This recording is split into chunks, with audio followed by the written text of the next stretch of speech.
Hey, everybody.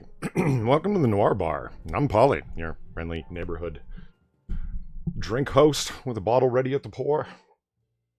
Oh, Gutenberg. Gutenberg. Yeah, it's a pretty sick theme, isn't it? It's laid back. It's a speakeasy. Pretty cool in here.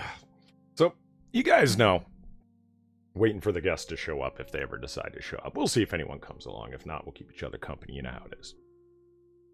You know what I'm really looking forward to, even more than a new computer, is putting the OS back on this computer, just restarting it from scratch. Fuck, the little fucking things that it's doing is giving me the worst headaches.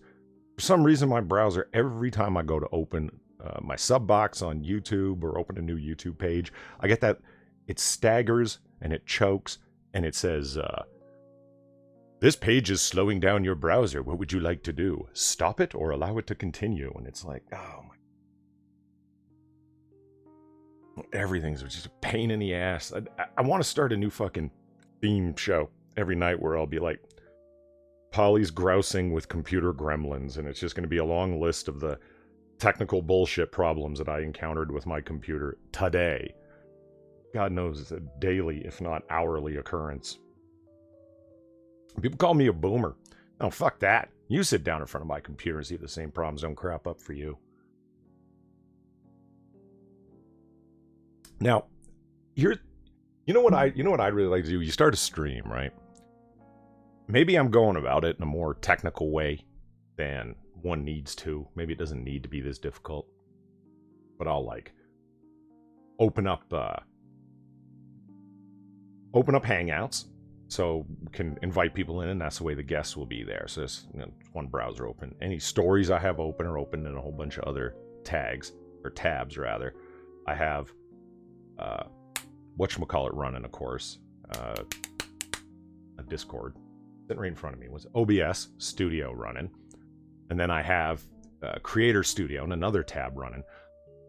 I understand that there's some really technical people, computer nerds, neckbeards, or just people much smarter than myself that can program scripts for a computer to just auto run stuff. Fuck, I'd love to be able to do that. Like, it's the start stream script. It just does all of those things that I listed. It opens one browser and goes to www.hangouts.google.com kind of thing. Another one opens up and launches OBS. Another one launches another browser and opens up a tab to my Creator Studio. Oh man, the click of one button to go through all. It takes me like 10 minutes to do this, and it makes me think, yeah, I see why StreamYard is real popular. I get it, because you just click on StreamYards and start broadcasting, and there you go. You're ready to go. Ryan Walter's more like tech beards. Yeah, I hear you. I am the bar Negroes. No, we have we got lots of well, they're not our bar Negroes, but we have plenty of the Negroes that show up. Mustafa comes by, and Emily Williams comes by, and she's awesome. We got all sorts that come by here.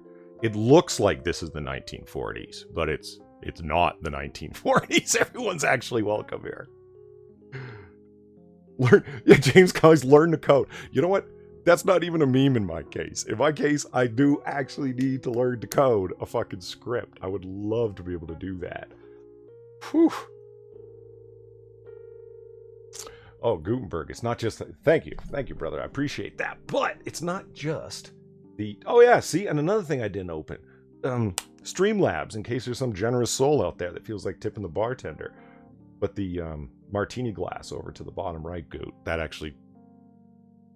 Yeah, it's the, what do you call it? This one of the stock tip jars that you can use at a StreamYards, but I managed to do an overlay in Photoshop so it actually looks like it belongs in the bar with the coloring and the shading and stuff. So it's like, yeah, the coins actually drop in it and the whole thing. 40s were a fucking incredible time. Other than, World War II and all, they were fucking awesome. Let's face it, World War II was necessary. You want to talk about a just war? I actually had a question conversation with somebody at campus about a week ago about that. how many just wars, actually just wars, can you name? And I'm like, let's see. World War II, the American Revolution.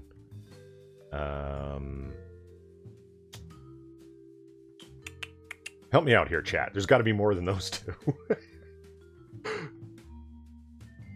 I think a lot of the backing for the Vietnam War, I mean, it's not like the Viet Cong weren't being communist aided. It's not like it wasn't a communist insurgency. I don't believe the length of the war or the means that were being used, or the fact that, you know, a lot of soldiers ultimately ended up being American soldiers, ended up being fodder in that war. Let's not pretend that it wasn't a war of communist insurgency, because it absolutely was. Yeah, RJ mentions LA Noir. Oh, the Civil War. There you go. Thank you, Gutenberg. Excellent call. Totally just war. Definitely. Speaking of LA Noir, there's this ongoing debate that I'm going to upload the soundtrack to LA Noir, because it's got some great soundtrack background music that would fit in here so well. But I don't know if I'm going to get struck. And I don't mind somebody claiming my shit, like claiming a video, because my channel rather, isn't monetized. But I don't want to run into somebody who's hard-nosed, like some copyright holder, and get a copyright strike, because that means no streaming. Target to get in by cooking it. Oh, but I'm ning as hard as Goot gets when he Bowser. That's, wow, you are really intentfully listening, aren't you? That's pretty damn hard, yo. Yeah, I popped the invite into the group thing so Jack would get it at the same time, but Jack literally never responds to my DMs, y'all. He's my co-host on Comic Book Curation, and the guy, there is some kind of technical problem. He actually will only get my tweets days later. I remember talking to him on a stream on Comic Book Curation, and he said, you know what I just got a notification for? Your last Noir Bar live stream. I was like, that was 2 days ago. Yep, and he just got the notification for it now. So whatever's... I only got it right now because I happened to check my Twitter. Hey, Jack! Holy shit, that's a coincidence. Make a liar out of me. No, but do you remember that conversation? I'm not making that up, right? Yeah, no, you're not. No, I never get notifications. How goes the dub of Polly? Quite well. Actually Sir Polly of the dub. No, Sir Dub of the Pollies. That's what Zelther made up for me. I'm doing good. Gutenberg said to play a cover of a song so you don't get struck. Gutenberg. Great point, but I don't know if that's actually true, because the copyright claims that I have got claimed for already, and a couple of Noir Bars, was a jazz musician playing songs that he didn't write the music for or the lyrics for. He's playing an instrumental version of it, and I got copyright claimed on him. Why don't you send Bering a message and ask him if you can use one or two of his songs? You know, I was thinking of hitting up Mustafa, because, you know, he's pretty talented. There you go. Guitar musician, and I don't need anything complex. Just a nice little bluesy strumming in the background is all I need. You know what I mean? So I thought about hitting him up, and we could work something out. I'm like, yeah. Oh, Circus said my audio is low. Okay, here.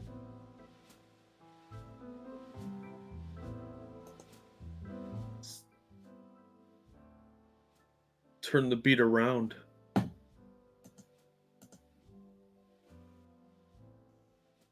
Reverse the beat? Like no, it's song lyrics. Oh, I'm like, you know, how, that would sound crazy. That, I mean, it might get you out of the copyright thing, but it would sound stupid. You could literally do that, I suppose. Like play it backwards, you know, and just shout praise Satan a bunch of times. I went online and I watched a tailed feature. Yeah, because it's not. It's kind of a tall order what I'm asking for. I thought about that because some people suggested. One person said, my brother, my cousin, I forget who she was mentioning, is really into jazz music and does a lot of original music. I'm sure you could talk to him. I'm like, yeah, but I'm not asking for a 5-minute something. Like, I want like an hour. And it doesn't need to be original, if you know what I mean. Like, you can be playing classic blues jazz riffs. It doesn't matter, but it needs to be like an hour long as ambient background, you know? Yeah. Hey, Ebony Williams is here. Hey, Ebony. Hold on. Did you, you know, let me ask you something, Jack. Okay. Who has the crazier stupid headlines? Woke journalists from America, like as in Vox and The Root and company, or actual major newspaper publications in the UK, like The Independent, The Guardian, and so forth? It's all a coin toss at this point. You know, you used to be like, oh, the Weekly World News wins every time. They go out of business and everybody goes nuts. Yeah. Obviously, there's a connection there, and we need to bring back the Weekly World News. I mean, but the Weekly World News was good fun. Satan's Skull found in New Mexico. That was a great one. Bat Boy, of course. Yeah, Bat Boy's continuing adventures. The alien that meets all the presidents and everybody. Mm-hmm. It was good times. And now, since they're gone, there was a void. And what do we end up with? Woke journalism. I don't think that's a coincidence. I guess. All those writers had to go somewhere, dude. Oh, speaking of woke, I think Inquisitor has taken this news about Warhammer 40k and Marvel Comics pretty well. What's going on with that? I didn't read the article. Games Workshop has struck a deal with Marvel Comics to produce Warhammer 40k comics. They're starting in like January 2020. Wow, that sucks for Titan, and boom. Yeah. Ebony, it's never too early to talk about the reptilians. She asked, talk about the reptilians this early? No. First of all, it's this late for me. And second of all, it's never too early. Hi, Pete. Oh, is Peter here? Hey, Pete. The Australian contingent is always welcome. Hello, all. Here we go. I wanted to test my tip martini glass to make sure it's still working. Because it wasn't before. Okay. And send the test. There we go. Yay. All right. Still working. Good.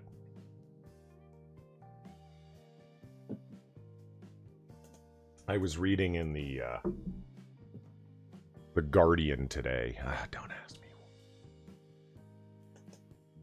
Because you were bored?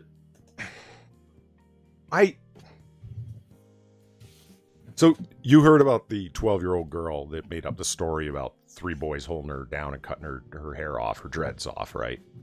Yeah. And then that story was not real. Well, she had made it up. Shocker. Yeah. Did you hear that she had made it up? Had kind of confessed that she made it up? I didn't hear that she confessed, but I assumed it would come out eventually, because if somebody was actually going to cut your hair, they'd grab a big swath of it and cut it really high up close to your head, not like some dinky little 1 or 2 locks. Well, people were saying that, like, oh, well, they're guessing, you know what I mean? That this girl probably just cut her hair short. Her parents were asking, what happened to your hair? Because it's going to be very noticeable, especially with braids or dreadlocks, because, you know, there's not that many of them as there are individual strands of hair. You can't hide it as easily, you know?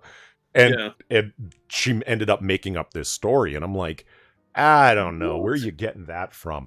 And then I saw pictures of her afterwards. Yeah, it like you said, if you're going to cut someone's hair off, you'd think it would be much closer to the scalp. It just looks like 4 or 5 inches are missing off of the ends of her dreads. Yeah. You know what I mean? Like, she cut it, you know, or someone helped her, whatever, you know. One of our stupid friends probably did it. Kids are dumb, and they're terrible liars most of the time. Maybe you could convince your parents with that story, but the rest of society's like, that kid's full of shit. Because everybody knows kids are little liars or exaggerators, and most likely that's exactly what she did. And clearly, she confessed to it. So, good job. Speaking of haircuts, Mr. Monopoly's off to bed, so he can get up and go get a haircut. All right, cool, man. So, thanks for stopping by. Have a good one. To be fair, Polly, if she had dreads, they would have been cut off because they always smell disgusting and look greasy. Shampoo is a thing. Well, that's not always true. Dreads are gross, dude. No, I. Okay, where I live, there's a lot of West Indians, and a number of these guys have dreads. And no, man, with beeswax, and if you're not, you can keep your hair clean. Come on. You can, but how many people do? Well, if we're talking about some dreads like white boys, like dirty hippies, yeah, they're filthy. You're absolutely right. These are gross people, and you can just tell looking at pictures of them, they smell. I hear you. But no, you can totally live clean with dreadlocks, man. I always see people with dreadlocks and think they're dirty. I met a dude that was from a faraway place that may or may not be south of Europe, and he had dreads, and he used his own poop to hold the dreads together because that was a cultural thing where he came from, and he smelled like poop. Poop. Like human fecal matter. When there are like 100 other... All right. I know, you could use eggs and glue. You mix some eggs with Elmer's glue and it'll work the same way. But nope, he said, "That's how we do it. It's poop." I don't understand. There's like how many different natural waxy options are there? From paraffin to beeswax to... All right, poop. Beeswax. Bees. They didn't have no bees there. They didn't have no bees in a place south of Europe? South of Europe. Like where them Egyptian people come from. Far only souther and in more Congo areas. The rise of monarchism? The U.S. political system is irrevocably poisoned. What? This is what I'm talking about. This is at The Guardian. The rise of monarchism in America, Jack. Well, they would know. They have a monarchy, and I think they miss it, quite honestly. But no, that's a load of crap. Everybody that doesn't like Trump freaks out. He's not a monarch. Obama didn't stay in office. Everybody on the far right thought he was going to be a monarch. Nope, didn't happen. Trump's not going to be a monarch. Trump's just an interesting fella. Well, yeah. And I kind of like him. I think he's funny. Dax is back to the lurk. All right, man. Lurk mode engaged. Oh, Jack, get this. Bad ancestors. Does the climate crisis violate the rights of those yet to be born? Who fucking cares? You know what violates the rights of those yet to be born? Coat hangers? Yes, abortion. I mean, you're all abortion advocates at The Guardian, and you're talking about the climate crisis. Really? People that aren't born yet don't have rights, just like ghosts. I mean, yeah, I feel bad for the dead and undead sometimes because, people are always out trying to kill them and get them to go away. But at the same time, they don't have rights. They're not people. You know what else doesn't have rights? Cows. Don't care about them. They're the ones farting all the time that are supposed to be causing these problems. Volcanoes don't have rights. You know what they spit? CO2. 2 unborn babies die after their mothers contracted measles in New Zealand. We have a vaccine for that. I was about to say, you think they're anti-vaxxers? I mean, if they're actually not anti-vaxxers, that's fucking tragic. They're probably immigrants. You think so? Yeah. I'd be willing to bet they're either Muslim immigrants or they're anti-vaxxers. I would say there's a 99% chance of that. Because New Zealand's a first world country. Damn right it is. So, what the hell? I mean, they're sort of like Australia's Canada, with more sheep, and they don't have a blackface PM. But that's kind of how they operate. So yeah, they're not bad off. That shouldn't have a problem with measles. I mean, unless there was some autoimmune deficiency or something that kept that lady from getting vaccinated. Oh my God. What? Australian government agreed to help Donald Trump investigate Mueller. inquiry cares? origins. So The Australians assisted in Donald Trump's treason. Shocking. well, you made that sound rather sinister. Well, it was supposed to be sarcastic. President urged Scott Morrison to help gather information aimed at discrediting investigation into Russian interference in the 2016 U.S. election. It's almost like that investigation actually proved something. You know? Did it? It No. proved that we have a bunch of whiners in politics. That's all it really proved to me. You know what it proved to me? Is that the Western world's media has a lot of similarities the world round. Like, news entertainers have the same political leanings in Australia as they do in the UK, as they do in America, as they do... Jesus Christ. It's what are you in Australia writing about? Oh, Donald Trump and the Mueller probe, and are you fucking serious? Yeah, I think they are. Evolved Potato had a good comment. He said that he wouldn't call New Zealand a first world country. First and woke. I mean, I haven't seen many other national leaders that aren't remotely Muslim or Arab or Persian wearing a headscarf. Took the Prime Minister of New Zealand to do that. What a brave lady. How stunning. So stunning and so brave. Yeah. Oh, that reminds me. Speaking of head wraps. You know Lily Singh? Yeah. You know this whole turban thing with her? You understand this thing? Yeah, she made some mild comedic comment. I can't talk. The most Lily Singh ever does is make some mild comedy sometimes. Well, she even apologized it because she's so freaking woke. You know, that's what the wokies do. Right. And of course the response is like to the point where somebody DM'd me today and they said, hey, at least Philip DeFranco got this one right. And I was like, got what one right? So I clicked on the link and it was Philly D's show from today. And he was talking about this, and it's the thing that I think that this person was saying that he got right was even mentioning that Lily Singh had criticism come at her for basically aiming the majority of her first episode's jokes at, there ain't no white men here, white people, am I right? Fucking evil whiteys. But fails to make a point out of the obviousness, right? That, hey, wait a minute. She makes this, she says, because I'm powerful, stunning, and brave, and a woman of color, etc., etc., etc. And that's why I'm going to make all these jokes. And white fragility, am I right? You just can't crack jokes on these people. Jessica Alba's on her show talking about having her two daughters, I believe, with their hair wrapped up in like this towel arrangement to dry their hair because they just got out of the bath or whatever. You know what I mean? And she made this comment that, like, it looks kind of funny, but, you know, it does dry their hair faster. And then Lily Singh, offhanded remark about some of my relatives or some people I know or something turban. That was it.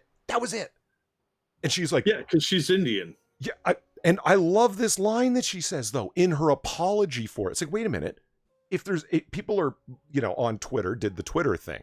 I'm deeply offended and blah, blah, blah, blah, blah. And... She says, I apologize for this. I'm taking this as a teachable moment, she says, to not blah, blah, blah, blah, blah. Wait a minute. Why is this side fragile and that side's not? Oh, it's almost like there's a double standard here and you're a fucking hypocrite. Well, she's not funny either. That's her real problem. And she's super woke. She's like, she was kind of pretty, but she's super annoying and she's not funny. That's the main part that I keep coming back to. Like, you're not funny.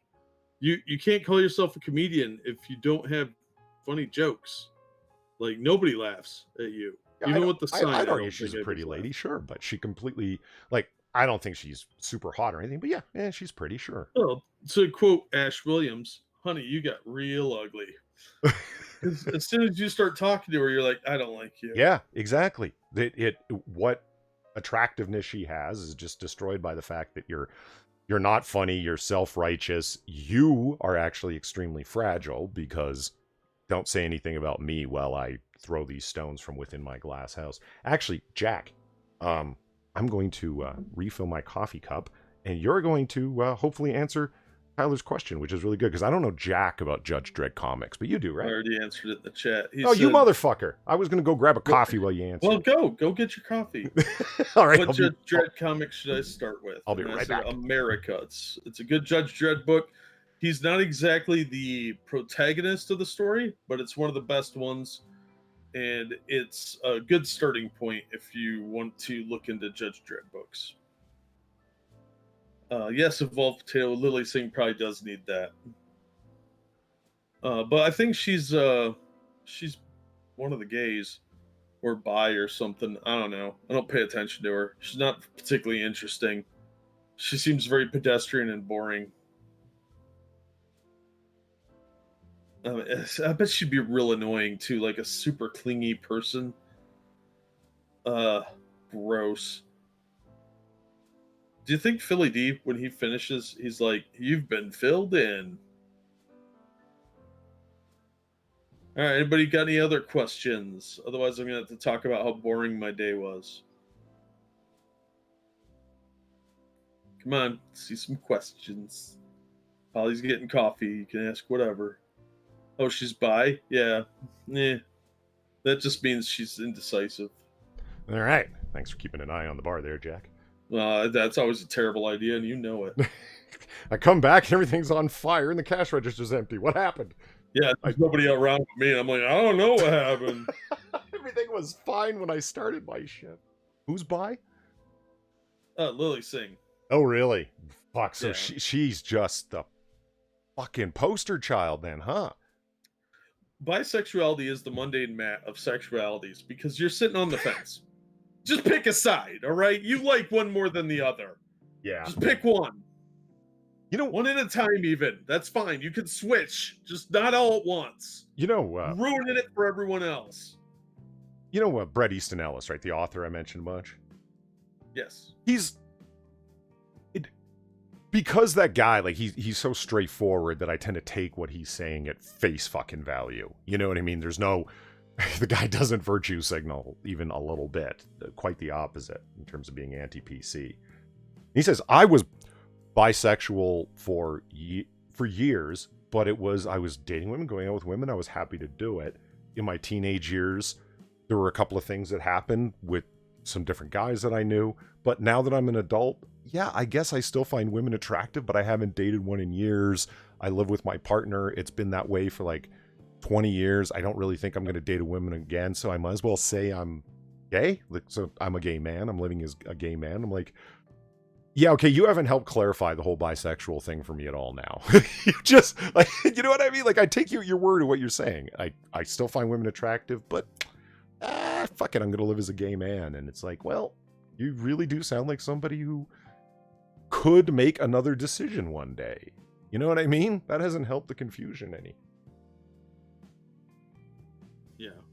Evolved Potato asked my opinion on Downsy eggs. They're sort of like the last ditch effort, like, well, all right, I guess that'll do.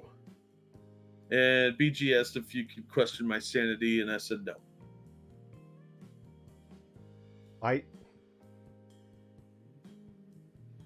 You know what drives me fucking crazy about this fucking Lily Singh thing? She looks like she's got a smelly crotch. No, is that how you feel? Yeah, I mean, she's overcompensating for something, either insecurity or she's got some not so fresh feeling down there. I don't know. I'm hypothetically, or I'm hypothesizing. I can't talk today, but I'm just asking questions. I'm not saying that's true. Fair enough. Zombie Teddy. Yeah, the next comic book curation will be Wednesday, as far as I know. Unless, I'll be there. Yeah. RJ asked if we heard about Nerd City exposing YouTube. Did you hear about that? I heard about it, but that is it. I just heard about the thing in general. Yeah, I watched Crowder's video on that. Somebody sent it to me. I think Evil One did, and yeah, I mean, I'm not shocked. There's a lot of keywords that'll get you suppressed, and they're just doing everything on the down low these days. They're instead of coming out and saying we're screwing you over, they just do it behind the scenes now. So it's just making it harder for people to get found that they don't like. Now, this And Crowder video, is this the one where he is just holding his camera talking about some of the stuff? no, it was a studio video. Okay. It's on BitChute. I don't think it's on YouTube. Well, I'll forward it to you. cool. Yeah, do that, please, in Twitter DMs. Because I watched a video that he did today. It was just him holding his phone. It was a one-off thing, and it was more clarification in and around the thing where we had talked about it before, right? With where you would search for Steven Crowder changed my mind, and pages and pages down before you would find him, like his actual channel. And then it got fixed after they contacted YouTube. Well, basically his lawyer contacted YouTube. Then shit got fixed.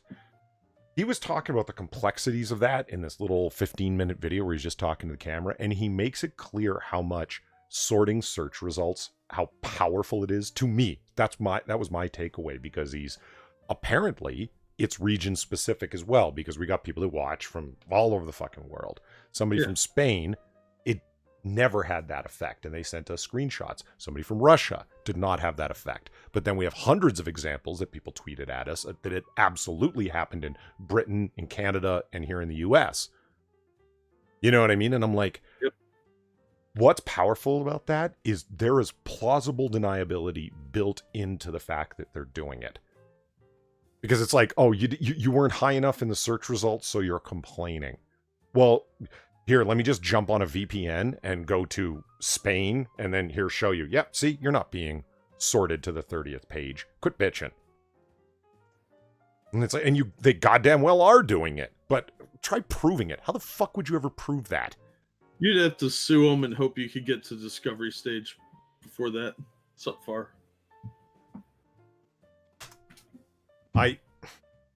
But you would, and that's what it would have to be. Somebody in depositions admitting to it, or internal memos saying this is what we're doing. Yeah, or you'd have to get access to their coding, or email. Yeah, like you said, emails, or access to their servers or something. It'd just be a pain in the ass. The Guardian. From YouTube star to late night's first queer woman of color. Ugh. Yeah. So you're not even going to say hello? Okay. I said hi to you. You didn't say hello.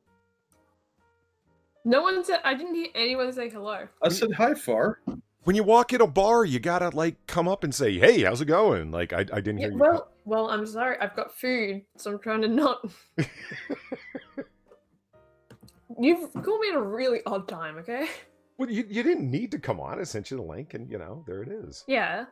What is it, like 5 o'clock there? No, as in I am technically on a break. Technically. What does that mean? Like I have 3 hours to kill. Oh. It was like, Well, oh, 2 well, hours. I got 15 minutes, but, they're not authorized. I have 15 minutes, but, Noir Bar. No. So this is more of a, hey, I've got 3 hours. Hold on, just checking to see if it's not, making sure it's not going to launch a video. Good, it's not. See, Circus has got my back. He heard it. All right. Thank you, Circus. Well, I didn't hear shit, so. Well. Then in that case, Polly said hi to you as well. There you go. Sure. This place does not allow outside food or drink, correct? She's just smuggling food in like people at the movie theater. I have a special pass because my dad supplies the alcohol here, so come on. She's not wrong. James Colley makes a good point. Just like a woman, blame the man for your hearing loss. Okay, well, to be fair, I was eating chips, so. Yeah, you weren't even listening to us. We were all like, Far, what's up? How you been? And you're all like, fuck these guys. I had delicious chips. You know, okay. You know what? Okay, I said before what bugs me about Lily Singh. What bugs me about Lily Singh is that you wouldn't have a career if YouTube hadn't decided to promote you. That's it. That's the beginning and the end of it. Yeah, her videos are awful. They're They- not particularly interesting. yeah, I don't know why she has an audience. because it's why do late night comedy monologues get millions of views? They're just not that funny, and 90% of them are Trump. Am I right? Why? Because they're always on. They're force trended, and YouTube has behind the scenes deals with all of the TV networks that put them on, and these are short little 10-minute videos, 15-minute videos that they can put up. Go to the front homepage of YouTube. What do you see there? Every late night comedian's thing. They force them up there. It's the same thing with Vangirl. We're going to create a star. We're just going to put them on everyone's recommends, and enough people will click yes. That's what happened with Lily Singh. They decided she was going to be a star. Well, I think what they're doing is mining their creators for potential TV shows, and they're testing out the waters by putting up people on like the networks. Because at some point, YouTube's going to make original content again once they become more like mainstream network TV, I guess. I'm betting that's what they're Can't wait doing. for that. Can't wait for the newest YouTube show. Right? I hear you, because Like, I mean, like, look at everything hers to say from or anything. Time Magazine here. Time fucking Magazine. Brands being called out for being racist, sexist, fat shaming, or problematic in any other way by the internet has become a common practice in recent years, something that Lily Singh used as fodder in the monologue for her new show.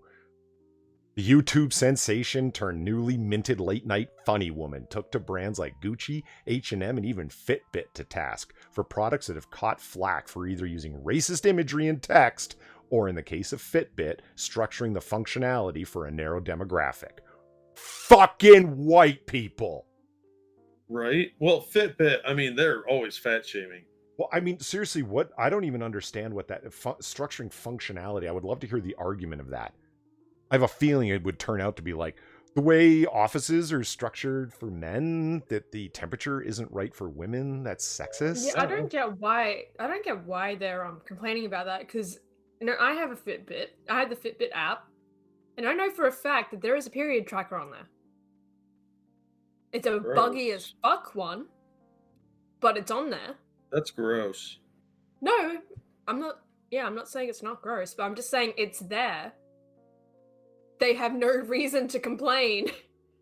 Yeah, well, that's the thing. They're going to find something to complain about no matter what you do. and that is what she's doing there. That is her whole point. Ebony says racist imagery in text. Like, what does that even mean? It doesn't matter what it means. She said it, so it's got to be the letters.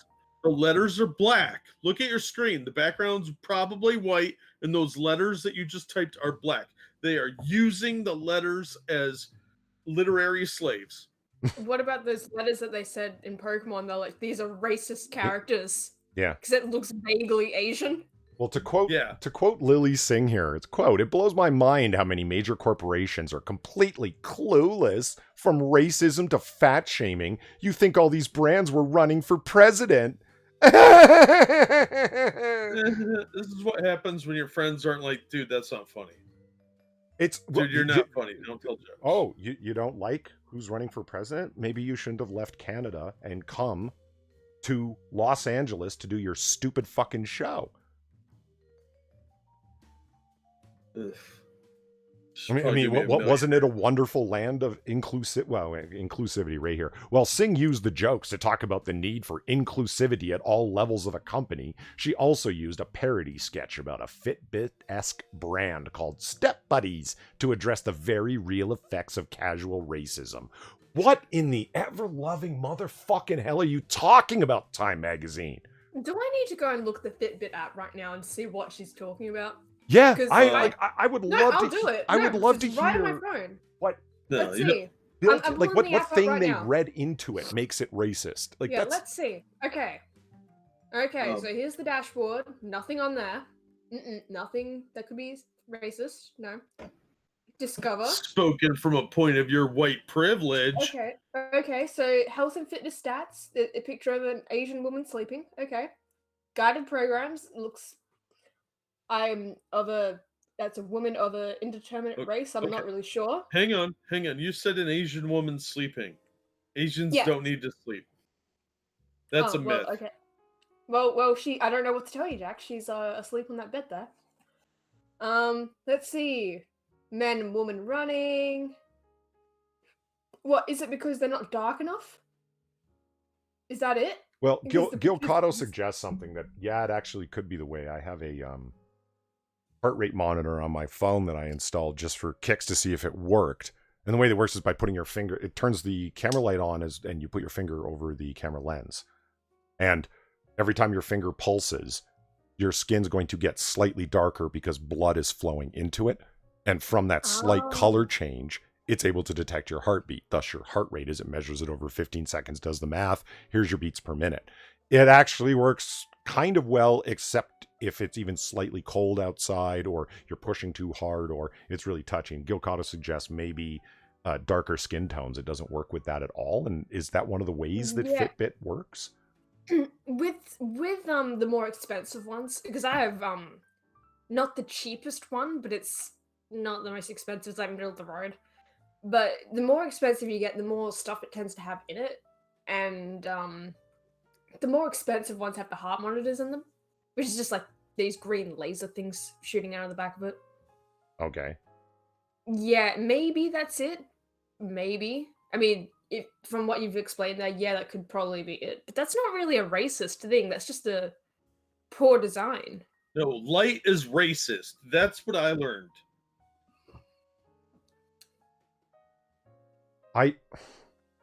Like, if anything, it's just poor design. I wouldn't call that racist. That's just well, shit. We didn't think of that. I just typed in like Fitbit racist to see what happens, and I'm not finding anything. Like, I'm finding references to Lily Singh, but yeah, because everything else in the app, though, just on the app side of it, it's very, very inclusive. What'd you expect to find? Like a scientific study? This chick looks barely literate. Well, she's Canadian, isn't she? Yeah, I mean, she's like, what are you talking about, eh? I mean, come on. What are you talking about? Yeah, that was actually a pretty good Canadian accent. For a second, I thought you were gonna tell me you found a moose. There's a moose. like, I mean, think about it. She makes like it's fuck you, you miserable bitch hypocrite. There, that's the final line of where I'm going to end up talking with this. The story from Vulture, which is just like SJW rag. There you go. A hearty congrats are in order to Lily Singh, who 2 weeks into her new NBC late and blah, blah, blah, greatest fucking thing ever. She's so woke. Let's celebrate this milestone together. She had to apologize for a joke. Not any of the ones that she made at white people's expense, because they're just fragile bastards. Right? Singh and Jessica Alba bantering about their recent meeting in Alba's home, where the two young daughters wore head towel wraps to say hi to Singh, as they recently took a shower and had wet hair. Quote, they are really good at being cool, especially with people they geek out like that they geek out over like you, Alba reminisced. Quote, they're trying to be cool about it. Singh, noting their hair wraps, jokingly responded, they look like my Punjabi friends. It's fine. That's it. That's all she said. Following the episode's airing, Singh was apparently bombarded by a dissent from social media criticism as a joke. And she offered, and her apology, because the people that took that bad, they're not fragile. They're not fragile. They're actually a marginalized community that's hurt. Even though they like South Asians, are you fucking kidding me? The most densely populated area of the globe, and always has been since the beginning of humanity. That's not a marginalized community. That's like the largest part of humanity throughout history. You don't tell me that group felt marginalized. So she apologized. Is she related? Sorry. So anyway, her apology reads, in a recent episode of my show, I stupidly made a comparison about turbans that I'd like to apologize for. In the moment, my thought process was, don't be embarrassed. I think that's dope. But in hindsight, I recognize it was disrespectful and a problematic joke that has a lot of painful history behind it, and I'm very sorry. What's the painful What history? painful history? She's just saying things. Her PR person, she's just saying stuff, and everybody is so quick to believe it. They're like, a very important and heartfelt apology, and I'm sorry, and thank you for helping me grow. And everybody, like Vulture here, is like, she had her late night rite of passage, the joke apology, and we're all applauding her for being woke enough to apologize. Like Justin Trudeau, I'm going to wear blackface and get caught doing it multiple times. Oh, I'm sorry. Really, it's my white privilege that's responsible. And everyone's like, oh, he's so woke for apologizing. Republicans caught in blackface. Oh, my God. Tar and feather him. Make him ride the rail out of town. Fuck it. Kill him. Hey, if we have anybody from Canada listening, does anyone know if she's related to the Singh guy that's running against Trudeau? Oh, the guy from the head of the New Democrat Party. Wouldn't that be amazing if she was? Well, I would have to imagine Singh might be like Smith or Johnson, just common as fuck. It's a common Indian name, but still, I mean, yeah, I just think the irony would be staggeringly beautiful. Yeah, Cracked said it right. You have no principles. Otherwise, you'd be canceling yourself, wouldn't you? Oh, no, it's different. It's different. Yeah, I know why it's different. Because you're fucking hypocrites. Well, she's high on the progressive stack, too, so she has stack privilege. It's okay. When her show gets canceled, they'll be like, oh, you can't do a show that's woke in the era of Trump, blah, blah, blah, blah. Canceled due to Trump's America. That's right. Fox News said so many bad things about me, and all the alt-right Nazis on Twitter bombarded me with death threats. I'm absolutely certain she's getting death threats because isn't everybody always getting death threats? Shit, I've got death threats. Big deal. Doesn't mean anything. I haven't gotten death threats yet. I'll kill you, Far. There, you've passed. Oh, okay. Sweet. I got a death threat. That assumes that Polly would actually get on a plane, fly all the way to Australia, find you, and then actually... No, otters can't board planes like that. You don't know what we... You'd be in quarantine for like a month. You'd be like, I'm in little animal jail. Oh, he probably would be. If it's Western Australia. Probably would be. Just saying. You want to get quarantined, Polly? No.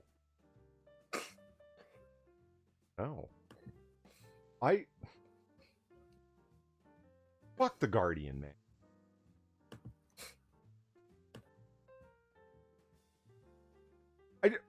This is our political system is irrevocably poisoned. The rise of monarchism. Okay? The rise of what now? Monarchies, like in support of monarchism. Oh, God. In America, they're talking about. No, fuck off. No. I know. It just... Some are searching for a return to tradition. Some are yearning for stability. Well, for others, the rise of Trump is the spur. Because we all knew it was going to be about Trump, didn't we? It's always about Trump. The fuck? He's not going to be in office forever. What are you people going to do with your lives? Continue to talk about the trauma inflicted by Trump. Die. For the next 20... The next step is death. I think they'll be talking about trying to fix all the problems that Trump created for the next 25 years. It'll be like, trying to bring Germany back from the ashes after the reign of Hitler. It's the way they're going to paint it. Motherfuckers, Jesus. And what a classic article for a former newspaper. Sean wasn't always a monarchist. The history graduate student who's in his early 20s grew up Catholic in central Massachusetts in what he described as pretty much a staunch Republican household. But in college, a love of history, particularly the Roman Empire, where they murdered their monarchs and then had a centuries-long republic until more monarchs don't took worry over. About that, Polly. Don't worry about that. Ancient Rome, they had their shit together. They were monarchies, right? Right. They were big Ancient fans. Rome Dude. was a monarchy. Look how much they love Caesar. Yeah. Mm-hmm. Look at all those Caesars. Mm-mm. They were giving him gifts all the time, like knives and pointy Caesar sticks. was the best monarchy. Didn't you know? Just see all the Caesars, all Yeah, all I mean, those salads. it's just it's amazing. That's, Mm-hmm. that's where we get this. I like James Colley's idea. I'm his otter support animal. That's how I'll get through.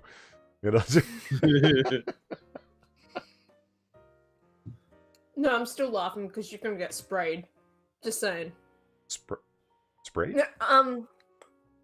When you come back internationally, and for some reason, my mom has actually said this. She used to work at airports, right?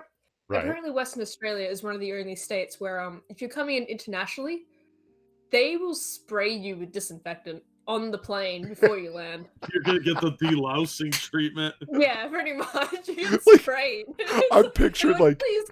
No, they're like, please cover your mouth and noses. So you don't breathe in the fumes." I'm not kidding. This is a real thing that happens every time I've come back into the country. It's the same shit. It's not leaving. It's coming back. That's It's like, hilarious. please cover your mouth and nose so you do not breathe in the fumes. And like the flight attendants are just coming by with these sprays, like, like, tell you me look I can- dirty. So, Jack, when you said I'm like laughing now 'cause you're delousing, I fucking had sprayed. flashbacks to old movies where like the prisoners would be inducted and they'd just throw a fistful of white powder at them. You know what I'm talking about? Yeah.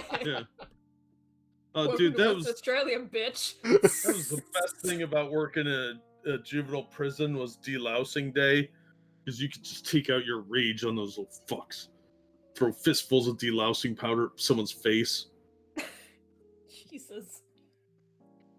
Welcome to Jack's prison. Oh no! If I was running the prison, it'd be a gulag, because I'm a monster. Jesus. All right. Yeah, good thing you're not. I'm going to point something out here. I don't want to go through this whole article because it's just a load of crap. But there's one paragraph in here where, as somebody who does political science literally for a living, I can tell this guy why he's wrong and what the solution is. Quote, this is this Sean idiot talking. Having a background in history, I naturally gravitated towards monarchism because I felt that my national government wasn't looking at issues of public welfare or national coherence or national unity, he said. Our political system has been irrevocably poisoned by political partisanship.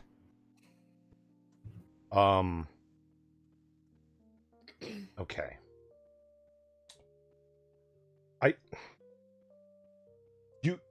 You shouldn't have. I'm not saying don't do your medieval studies. I'm saying do your medieval studies, absolutely. But spend a little time reading the Federalist and Anti-Federalist papers and find out why the American system is designed like it is. To avoid specifically the partisanism that you're talking about. Why is it that Congress and the bicameral legislature isn't forced to work together? And when it grinds to an absolute halt to the point where they completely suffer at the ballot box for doing absolutely nothing? Because of the imperial presidency. That's why. The system has never been so staggered as since FDR decided, well, I can send out executive orders, and Congress is so fucking pussified that they're not using their actual constitutional authority to override what the executive office is doing. The president was never intended to be an elected benign monarch. That's what Alexander Hamilton wanted, and he got shouted out of the building so bad that he just packed up his shit, left the Constitutional Convention, and went back to fucking New York. Because nobody wanted to hear his let's make him a king bullshit. It was the whole fucking point of having a bicameral legislature to balance the needs of political entities with representation of the people. It's supposed to be a system in imbalance. And if the system grinds to a halt because of the two sides of political understanding and representation of the people do not come to some kind of compromise, well, you're going to pay for it at the ballot box for being an uncompromising asshole. Unless, of course, you allow the president to become what they specifically intended him or her not to be, which is an elected benign despot, and Congress can just say, well, the president didn't do it. Well, the president didn't do it. And what do you hear over and over again? The Speaker of the House, who has unbelievable authority, Nancy Pelosi, constantly talking about Donald Trump's responsible. You're the fucking Speaker of the House. You're the leader of the House of Representatives. You are insanely powerful. You are just afraid, politically, of not being popular and perhaps not being reelected next time. So you just go with the flow and blame the strange orange man for everything. You coward. Monarchism is the solution? Why? Because it provides a continuity of government. It's very continuous. There's one leader that you can always look to make the calls, to call for elections. You have to get everything double checked by, and so on and so forth. Yeah, but then it wouldn't be the American system of representation of the people and the ultimate authority resting with the people, would it? You moron. All right, I'm done. I hate coming across stuff like this where, like, people should, in my opinion, be able to repeat this stuff chapter and verse, like hardcore Christians are able to repeat chapter and verse out of the Bible. Because it's essential to the way the system fucking works. People should be able to watch the nightly news and say, hey, the president's not supposed to be doing that. But you want an educated public? Good luck with that one. Yeah, Can't control those people. Damn it, Jack. Don't derail me when I'm on a roll here. I'm just saying, that's some beautiful dreaming you have going on there. Yeah, Ryan Walter says benign despot. That was a word that floated around at the time, right? It's a temporary elected king, meaning that's the way they viewed the executive office. Those were some of the proposals. It works great under communism, just as Stalin. Right. Yeah. Stalin was the best leader. That's what the propaganda says. Yeah. Oh, he wasn't that bad. You know what? Speaking of, unless you were Jewish or spoke out against him. Speaking of Stalin, I was watching a Razor Fist video the other day. And he was talking Bernie Sanders saying, whoever Thunberg and her stuff on environmentalism and speaking and saying, talking about, it's funny that this youth has to tell us this and that we in America don't understand. And it's like, Bernie, there isn't a piece of the former Soviet Union or current gangster-run Russian country that you haven't idolized and praised for the past 40 years. And you are attempting to tell people what an American should be like? Fuck you. Well, for one thing, why are we lauding a teenage girl? That's weird. And kind of creepy. It's a little pedophilic. Let's be real. Or ebaphilic, if you want to get technical. But I find it sad. Yeah, ebophilia is post-puberty. Oh. Kitty But diddlers. still underage. Yeah, they're still underage. They've had their period, or they've hit puberty. Okay. To a degree. Anyway, I find it kind of creepy that your hero is a teenage girl. That's weird to me. No, you want to know something I found really fucking weird about all that? The fact that on art Twitter, I saw a whole bunch of people drawing her. And they're putting quotes really? next to her as well. No, I'm not kidding. Like, I saw so many people, like, draw portraits of her and, like, all these various different styles, and they'll put, like, quotes on the tweet or in the picture itself. And it was, like, the weirdest shit. Now, I'm always hoping... It's a teenager. An autistic teenager. Kids are dumb, and they're just taking advantage of her. What I'm hoping is that all these kids that keep propping up will eventually wake up and realize what their parents are doing, and they'll form a super team. We'll have, like, Desmond is amazing and Greta Thunberg, and they'll turn out to be really right-wing and, like, gun lovers, and they're going to form a super team and go around spreading democracy and capitalism all over the globe. It's just one of those sad things, though, because I don't know. Sometimes, if they ever get out of it, it'll probably be at a point where it's probably a bit too late. Oh, yeah. Yeah, and, like, shit's already gone down. It's, well... And it's not even their fault, but they're going to feel like it's their fault. Well, propped up. And a lot of kids that are put in these situations, like the kids of people with Munchausen by proxy. Yeah. And they tend to end up as like people with severe problems. You get a lot of drug addicts, a lot of people with antisocial disorders or criminal records because they are rebelling against that, and their parents are going to try and hold on to control with every little bit they can.